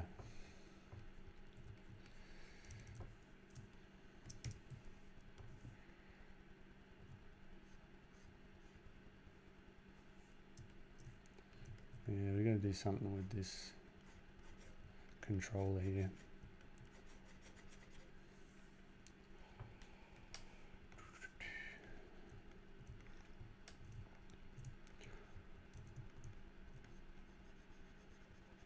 Also, I've not forgotten about the newsletter. I just want to make sure it's a decent newsletter. So I'm taking a little bit more time with it. It's a little bit late this week, but I prefer it to be late than shit. So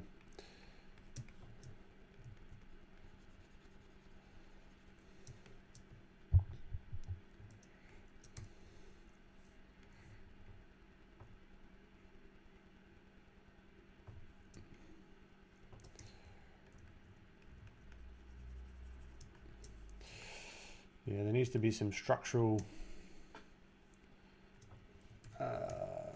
Potentially structural things needs to be done. Yeah, definitely on this controller. This needs to pop out here a little bit more.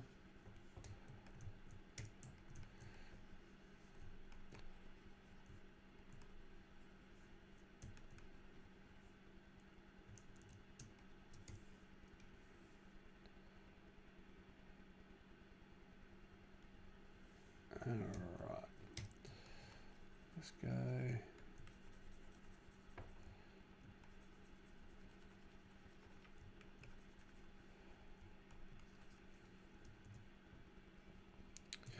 Not perfect, but it's a start.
Snowfix just joined your Discord. Awesome.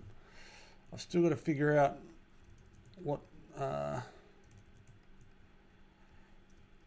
that looks like, what I'm going to do with it, but I made it and it's up there.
Okay.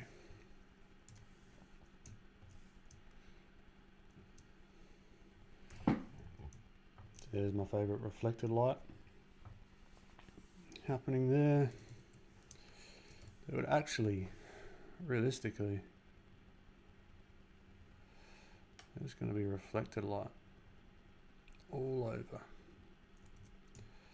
Particularly because this is a more reflective material, it's like plastic.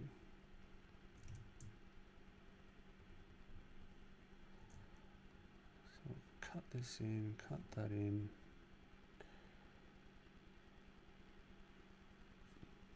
Eloise, I went for breakfast and then came back to see amazing progress. I appreciate it, Eloise. What did you have for breakfast? I need to eat, so I haven't eaten today. It's about to eat 4 p.m. Oh, sorry, I've had a handful of almonds.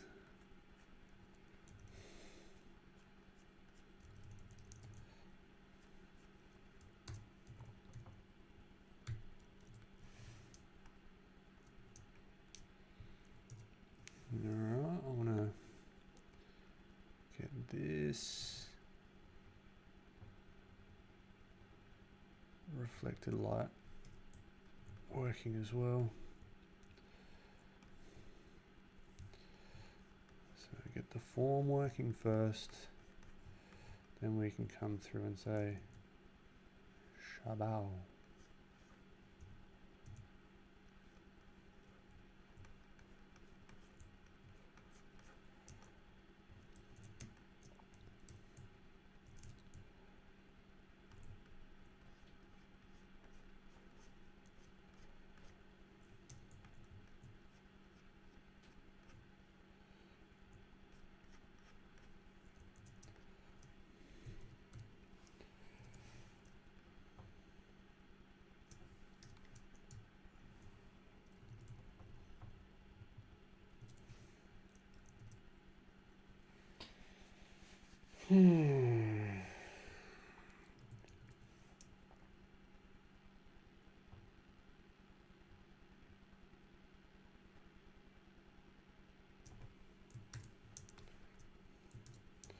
What does the tongue poking out further look like?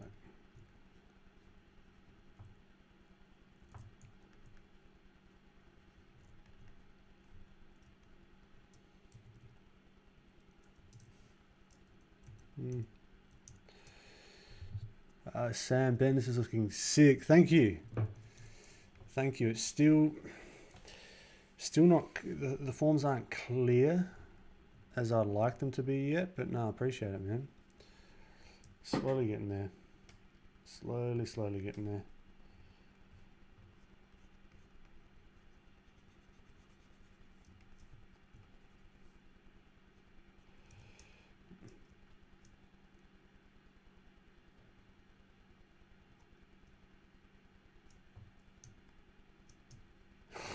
Have a shake, you crazy kid. Oh, you're funny.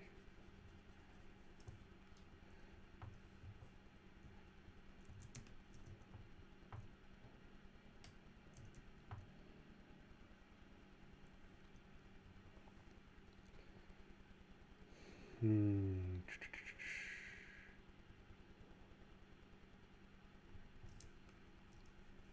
so there's going to be some reflected light up onto this hand here. Definitely.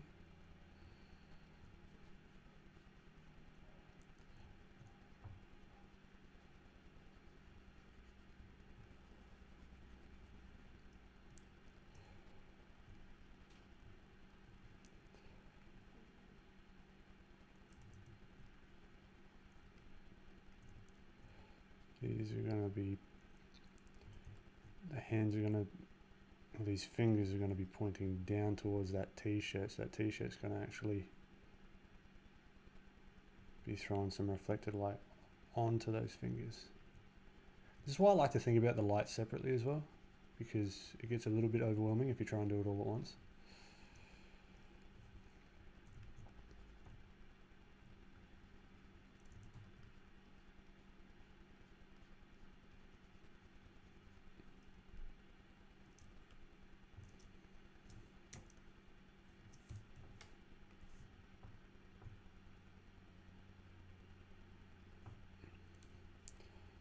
And let's add some shadow on the hair.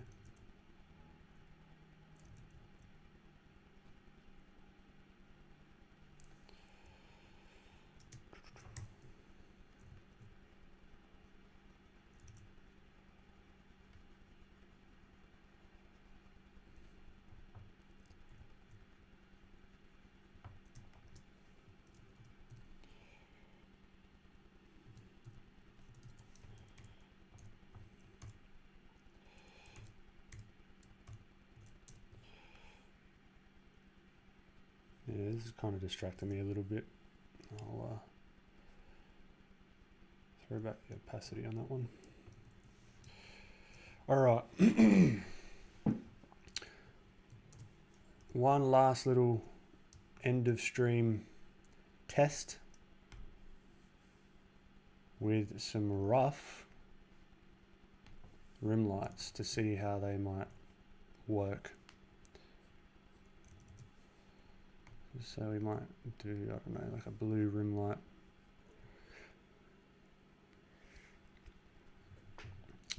Sam, it's much easier for me to see the progress having just jumped back in for a sec rather than you who has been working on it for quite a few hours. Yeah, definitely. It's we'll go back and see where we started to see the sort of progress. Sainer, hey sir. Hello, how you doing? Welcome.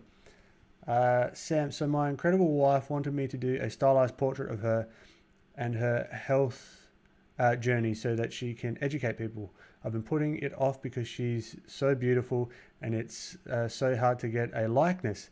Any tips for likeness? It's always hard to draw a young woman and get the likeness. My tip is I would start to steer away from thinking about, it's difficult for me to draw X, Y, Z, whatever it be. Like you just said, young woman or man or muscular man or large man, whatever. It's all down to shapes, right? And the relationships between the shapes. And as soon as you start to think about things like that, it does make it a lot easier to like grasp. So with likeness, it comes a lot down to the relationships between the features themselves, particularly if you're going to do a stylized likeness. The relationships between the features and the general shape of the features is more important than any one particular facial feature, you know what I mean? Another tip for likeness is get the head shape down, because that's the first thing that sort of people start to recognize is kind of the head shape. And then work around that head shape. I'm not in the kind of zone for likeness right now. I'm sure I'd have a lot more. I would have a lot more to say about likeness, but That should hopefully point you in the right direction.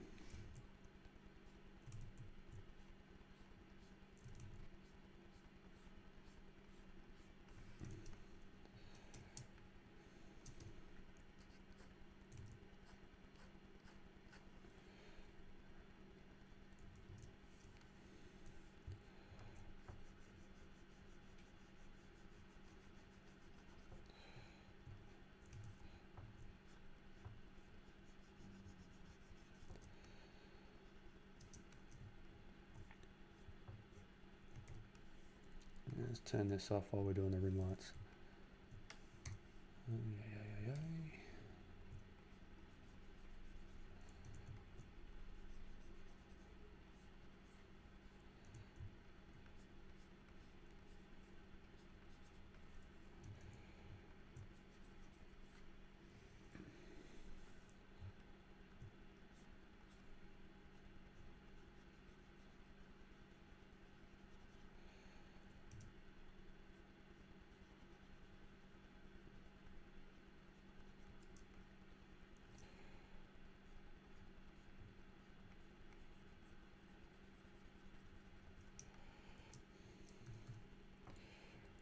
See how much that just like starts to bring the realism instead of just like a flat diffuse sort of lighting setup. We start to bring a little bit of the rim lights in. We can start to put some other lighting effects in.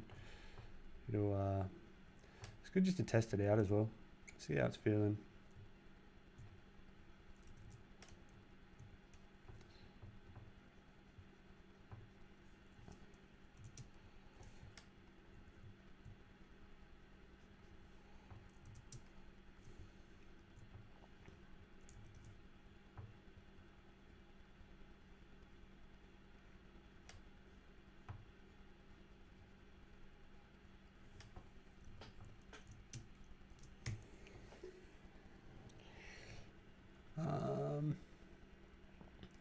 No, that's so helpful. Thanks, man. Sorry for the heavy question about arting late in the stream. No, all good, man. No stress at all. That's what I'm here for. Hey, can you quickly tell me how to master all of art? Yeah, well, I couldn't tell you that. I'm still trying to figure out the small little slice of art style or techniques that I'm currently trying to figure out. So yeah. But yeah, hopefully those little tidbits can point you kind of in the right direction, maybe. Because yeah, likeness is a whole nother beast. It's very, very different.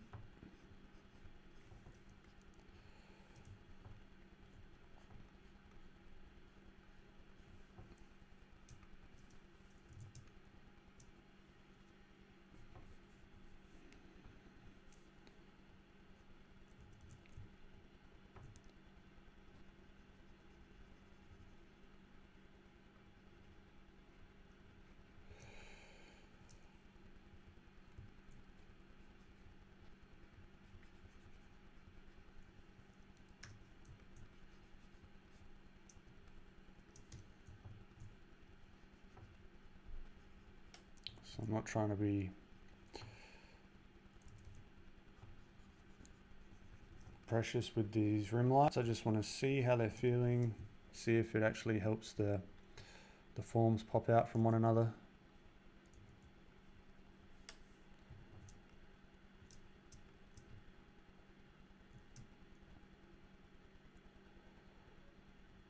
I wonder also, I just noticed something. I'll just do a quick little multiply layer. Cross, I said I'd be 20 minutes about an hour ago. Oh, having fun.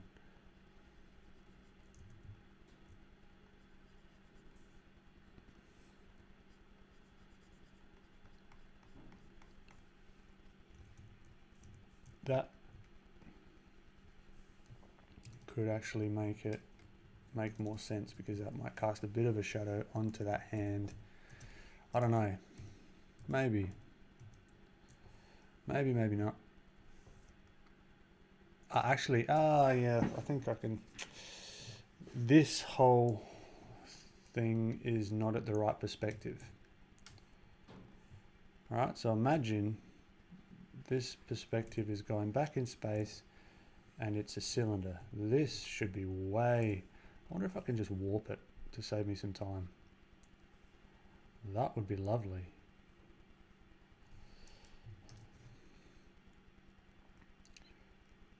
Come on, warp. Yeah, it's going to cut it anyway, but that's all right.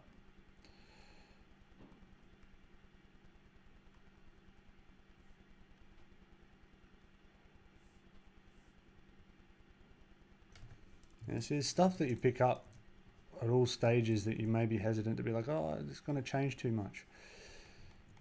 If it doesn't make sense, it doesn't make sense. It's got to be changed.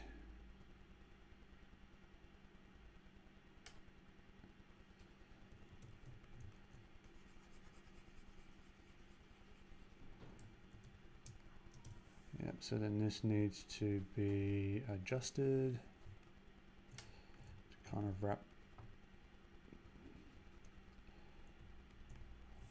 there, and then this guy up top will need to be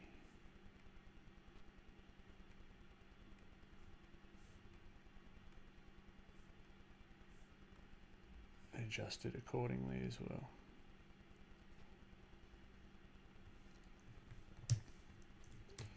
See, it's not too much of a pain, except for now all the forms are off. So we just need to update them, make them make sense.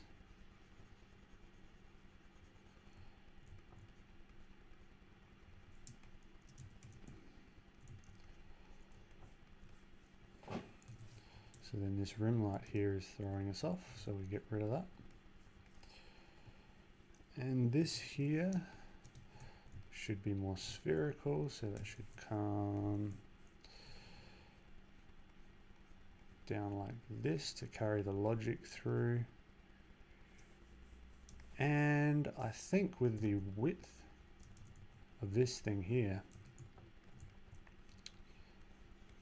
we might actually even see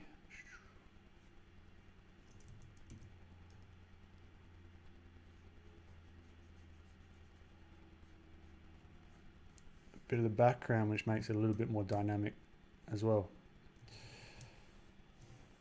It may be coming through to the arm or something. We've got to be careful here because it could get a little bit messy or like unclear, I guess you could say. And I think there's also an opportunity here that I'll leave for later. Let's not worry about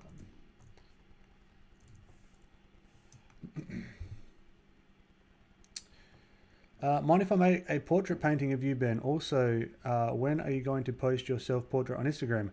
Really want to see the final painting. When I finish the final painting, because it's been doing my head in and I haven't finished it yet. I've been doing it, doing it, getting the likeness. As I said, likeness is annoying. And yeah, I'm getting real sick of looking at my face, so I want to wrap it up as soon as possible. Stream idea, Speedy Saturday. The whole idea is to get a finished work or almost finished from start to finish in one stream. Maybe you could bring a preparatory sketch. That sounds like a really good idea. I actually had an idea of doing something like that where I would give everyone else my sketch as well. So I just throw a link up to Dropbox. Just to save everyone time from the sketching phase, and it's like painting. Painting only, so we just we'll do a warm up and then just go from there. That could be fun.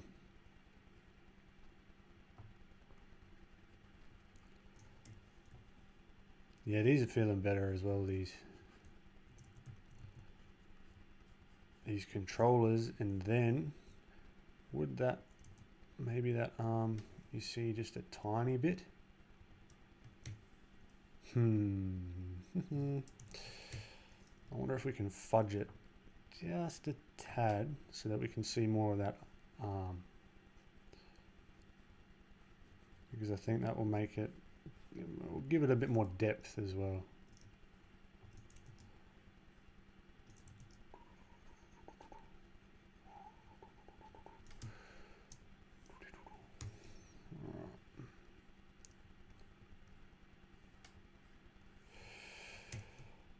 This is fine.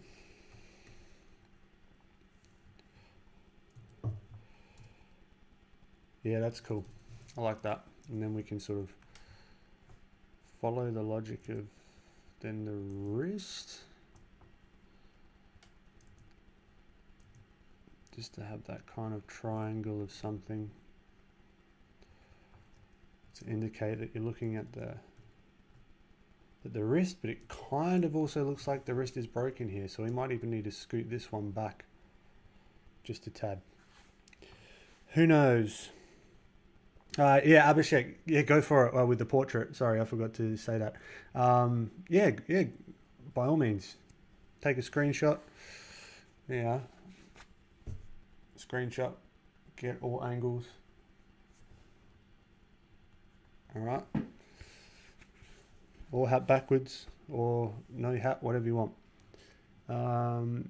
Sam, that's a great idea. I've been learning a stack from your process, your gumroad course. Highly recommend.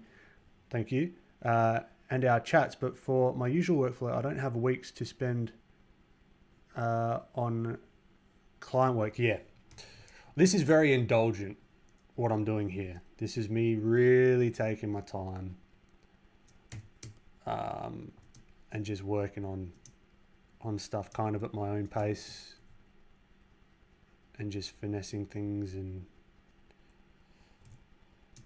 just playing, really. It's not how I would generally tackle a client work.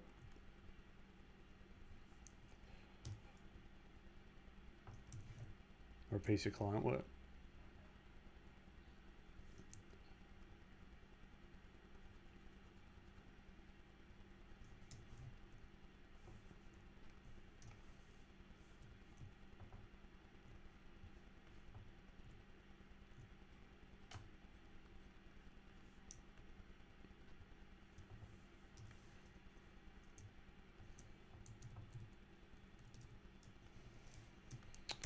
Okay, so let's go back to our screen layer. Let's throw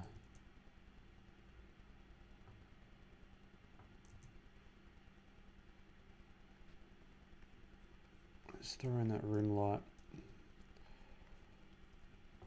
Raise that back. All the forms are all jacked up here, but that's okay.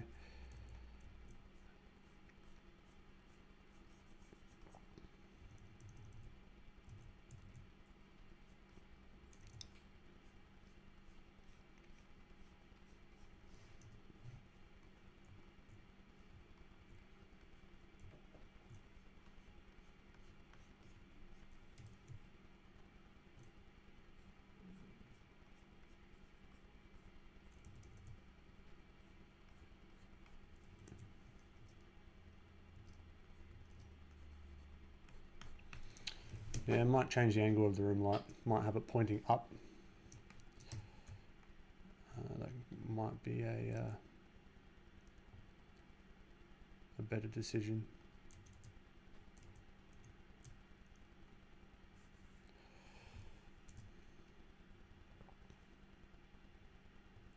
Yeah, I wonder if this would catch a lot of the rim light in here. Maybe it would.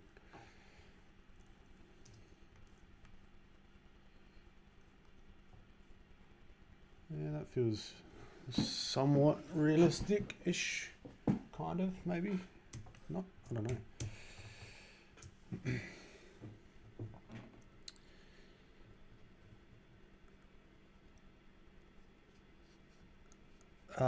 But even last night, I found myself using tips or drawing things out and thinking in very basic 3D. Fantastic.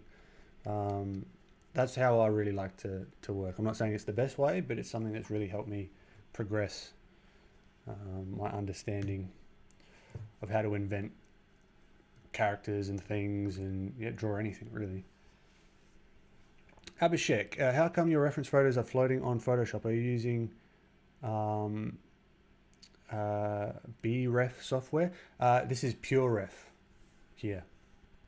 So PureRef, it's a free app. Surya, hey yo, I'm late again. You're not late. I'm early. Well, I'm not. I've been gone for 4 hours. But there is no late. There is no... I don't have a schedule yet. So there's no stress at all. And this is all recorded on YouTube if you do want to go back.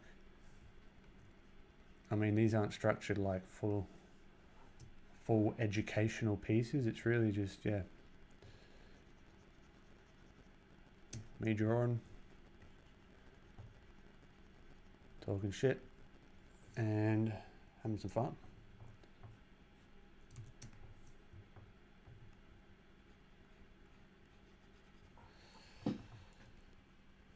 Yeah, I think, yeah, we'll need a bit of bloody rim light going there. The rim light's going to come through there as well, I think. It's pretty rough. Doesn't need to be perfect.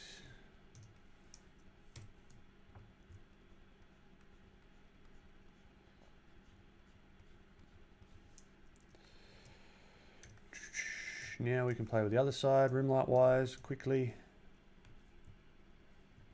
Other side, screen. Let's maybe do opposite color, or like a more pinky.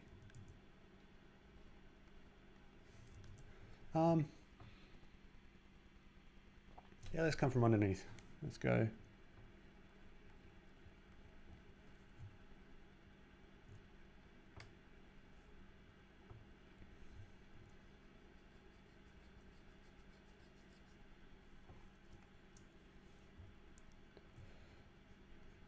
And I think this might even become more apparent if I darken this guy up as well.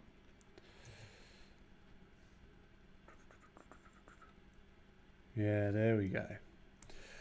We can start to see the 3D-ness. Now, we might not keep it like this, but it's just a good way to more clearly see the forms.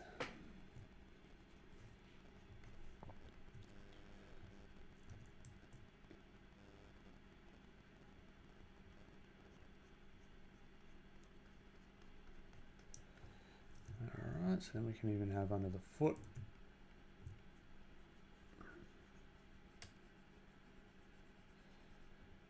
Start to have a bit of that rim light. We'll figure out the forms of the foot later.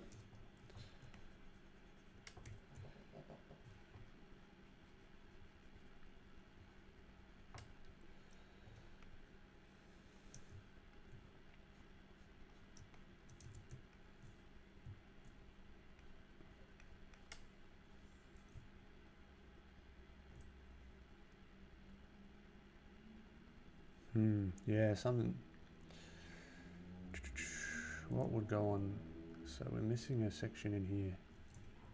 Huh. Interesting.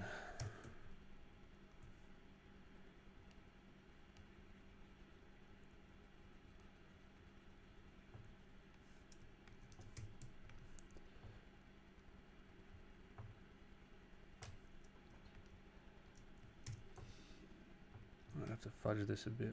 I'm not going to go too nitpicky on that at the moment. It's alright. So will the hair be affected? I think the hair would be affected. Right, so this guy would probably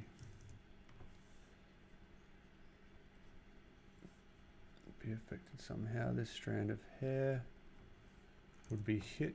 So with that one, this back one would probably, it's looking a little bit graphic at the moment, so we can round out the forms as we wish later on.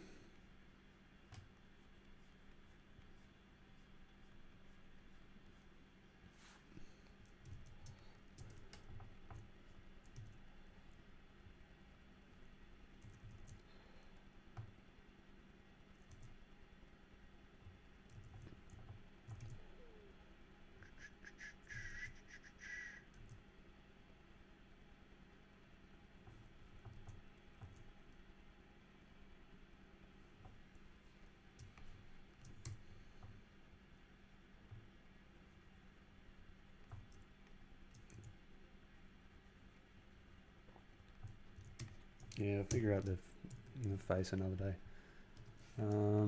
What else? What else? So the light's coming here, that leg's going back. So we might even get a little hint. Let's throw down the opacity and just rake the light across.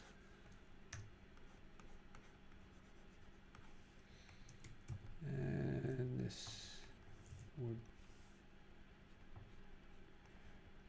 be hit. This here would be hit as well. All right, so now we're starting to get a bit of a 3D form happening. But it's all building off previous iterations from before. And let's, I guess, okay, yeah, we'll just do a quick one with the tentacles. So they are sitting in the scene.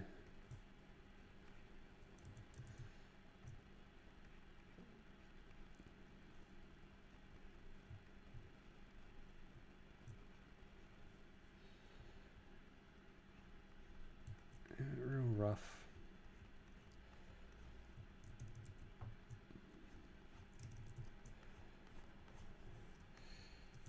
There you go, that one there. Cool, cool, cool. Then we do another one. That was the blue. And what I want to do here is separate this tentacle from the other one in the background.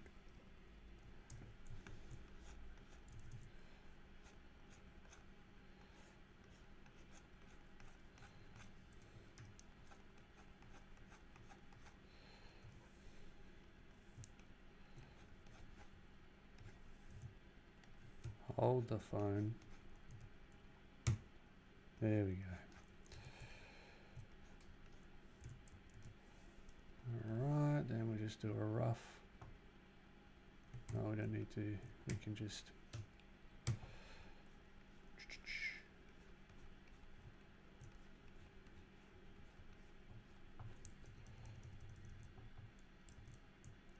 actually this would be pretty pretty sharp because of the material.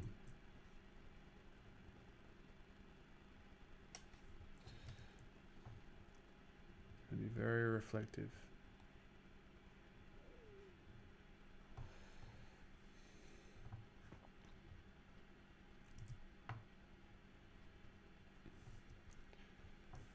And same over here.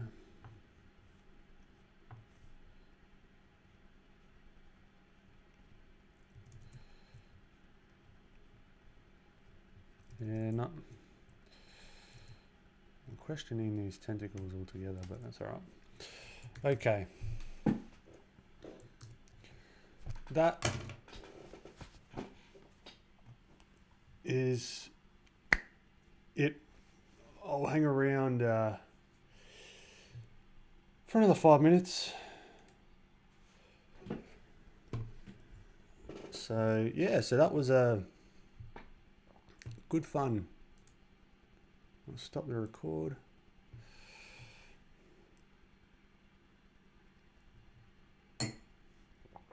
Good fun playing around with some light. So here we go. This is we can see the progress.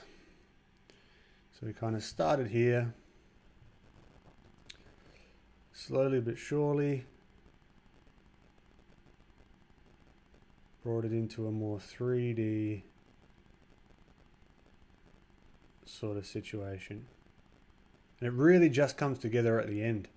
Like all this in here is kind of like, it's working towards it. But as we get to kind of the end here, it's, yeah, not feeling too bad. So I'll save that. VR versus reality 2, stream 2. OBS recordings. Save. Nice.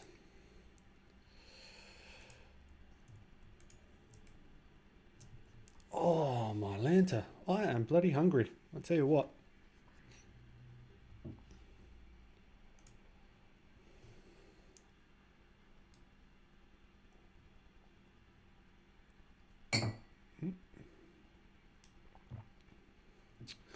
What am I thinking about with the background? Yeah, that's a good question. I don't know. I really don't know. Can really do anything, but oftentimes that's the background's going to affect the final piece. The final drawing. So I mean, we can play around.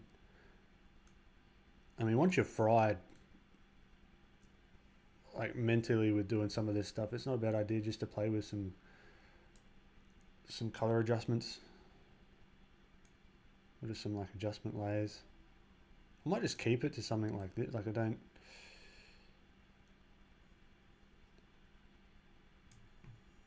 know what I would do, but I know what I'm doing with this, with these Kraken fingers, is it's going to be a hologram. So they're going to kind of be somehow, I don't know how I'm going to represent that quite as much.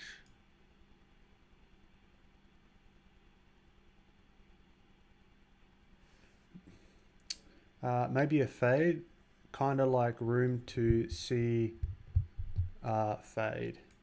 We're talking about like a gradient. So there's a bit of a gradient on here at the moment. So if we do the gradient tool,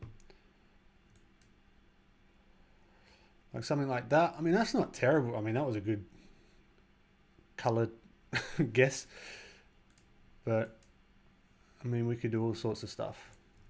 Now we've got the foundation. I would like to have it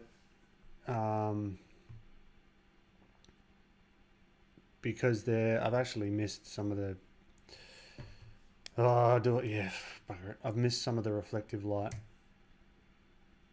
or the rim light up on the hair, so I'll just quickly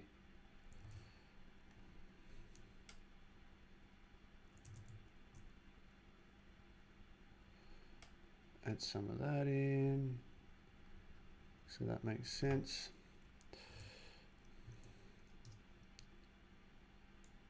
Maybe knock it back a tad.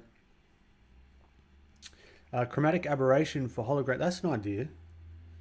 How on earth do I do that in Photoshop? That's a YouTube tutorial I've got to look up later. But yeah, lots of different effects I can start playing around with.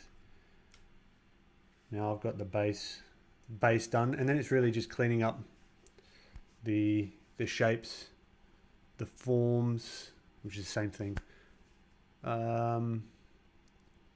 Making anything unclear more clear. What else? See the Cynics has one. The chromatic aberration. That'd be cool. I'll have to check that out. Love me a good Cynics tutorial.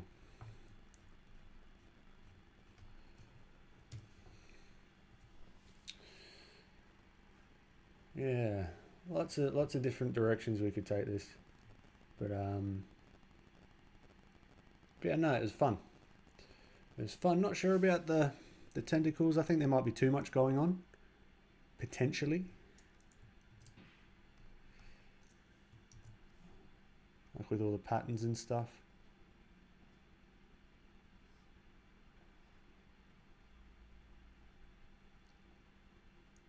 Yeah, I wonder. I don't know. But yeah, chromatic aberration would be cool.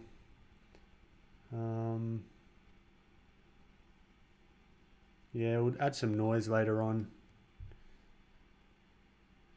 Stylized. I'm just trying to see if there's a clear chromatic aberration option like there is in Procreate. Color halftone. What's that? Okay. Huh.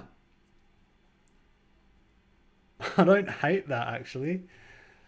I mean, probably not those exact settings, but that's kind of cool. Tip 2 from the vid. Sorry, I can't see the link if you have put a link in there. But fuck, I don't mind that. What a guess. Like, I wonder if there's that. What? This is okay. That was I take no responsibility for this look and feel at the moment. I wonder if I can try that again. So shit, what was the option? Filter, stylize, no, render, no. Pixelate, color halftone, that's what it was. Alright. So let's try it again. See if we can get them bigger. Filter, pixelate, color halftone. Radius 16, so double it. Huh. And then I could do like a glitchy thing because it kind of it almost gives me like this into the Spider-Verse kind of vibes. That's cool. All right, I'm glad I figured that out. Shift the RGB channel from the blending option.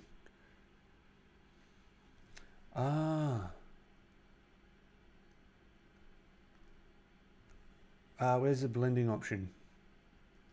I feel like a noob. I just paint. I don't use all these effects. Filter blending. No. So would I... Or is there a window blending? No. Talk to me, sir. Yeah. This is fun. Layer blending option.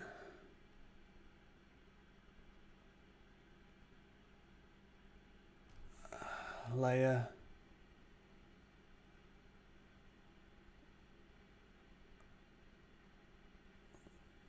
Is this what you're talking about? Blending options? Layer style blending options?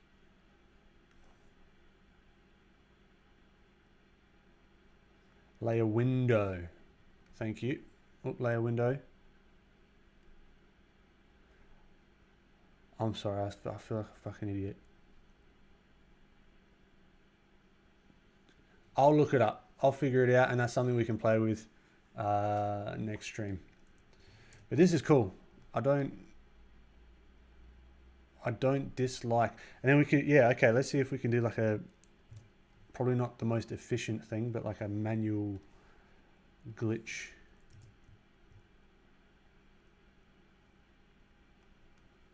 Glitch sort of thing. So we like, yeah, I don't know.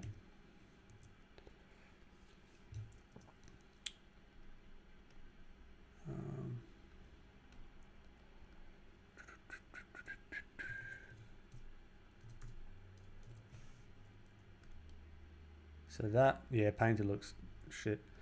That looks cool. Let's group that. Let's duplicate that. Let's merge it. But in Procreate, it's more easy to do. Oh, 100%. You can just go, whoop, chromatic aberration, woo, woo, woo, and then it looks cool. Maybe we throw this into Procreate. Who knows? Let's glitch this out. So we just go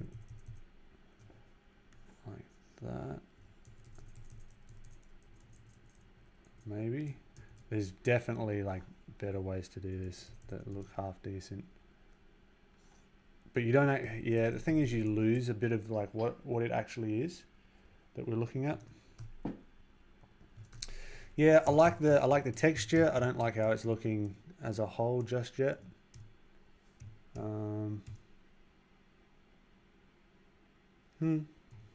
Anyway, we don't need to watch me going back and forth with Ahmen and Aldoori about stuff. Okay, so this is where we're at. I'm going to try... Whoa.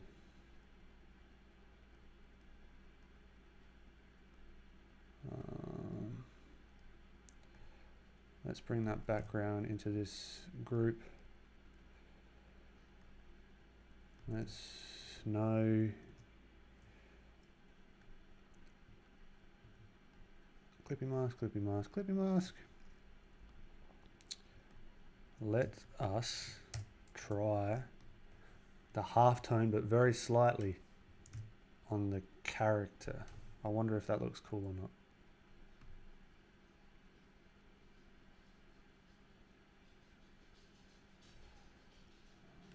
Well, we got the tap dancers back. Select color halftone. Let's go back to like the 8.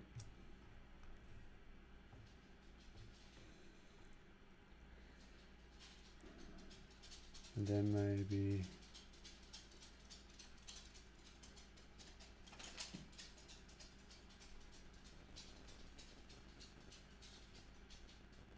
I mean, it doesn't look horrible, right?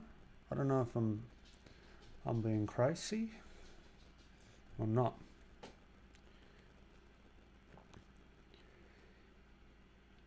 GGWP. Harish, I've got no idea what that means. My apologies.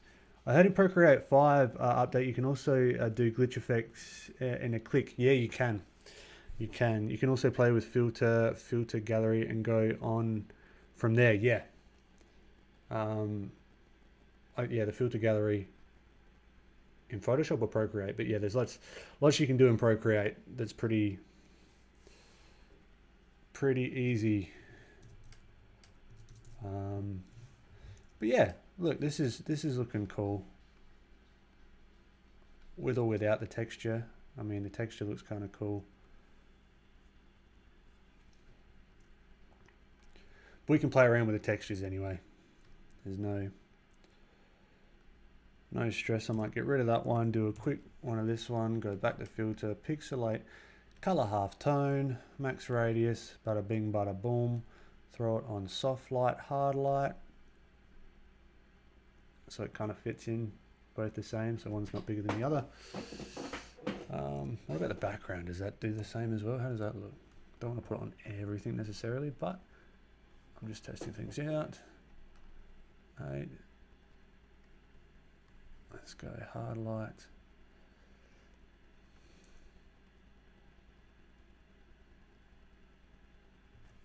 I don't know. In Photoshop, yeah, the filter gallery. I haven't played around too much with that, so this might be a chance or an opportunity to play. But anyway, everyone, that's it from me. Really appreciate you popping past. I'm going to be doing maybe one more this week. It'll probably be around the same time. And yeah, I really appreciate it. And I will see you in the next one. Have a good one, guys.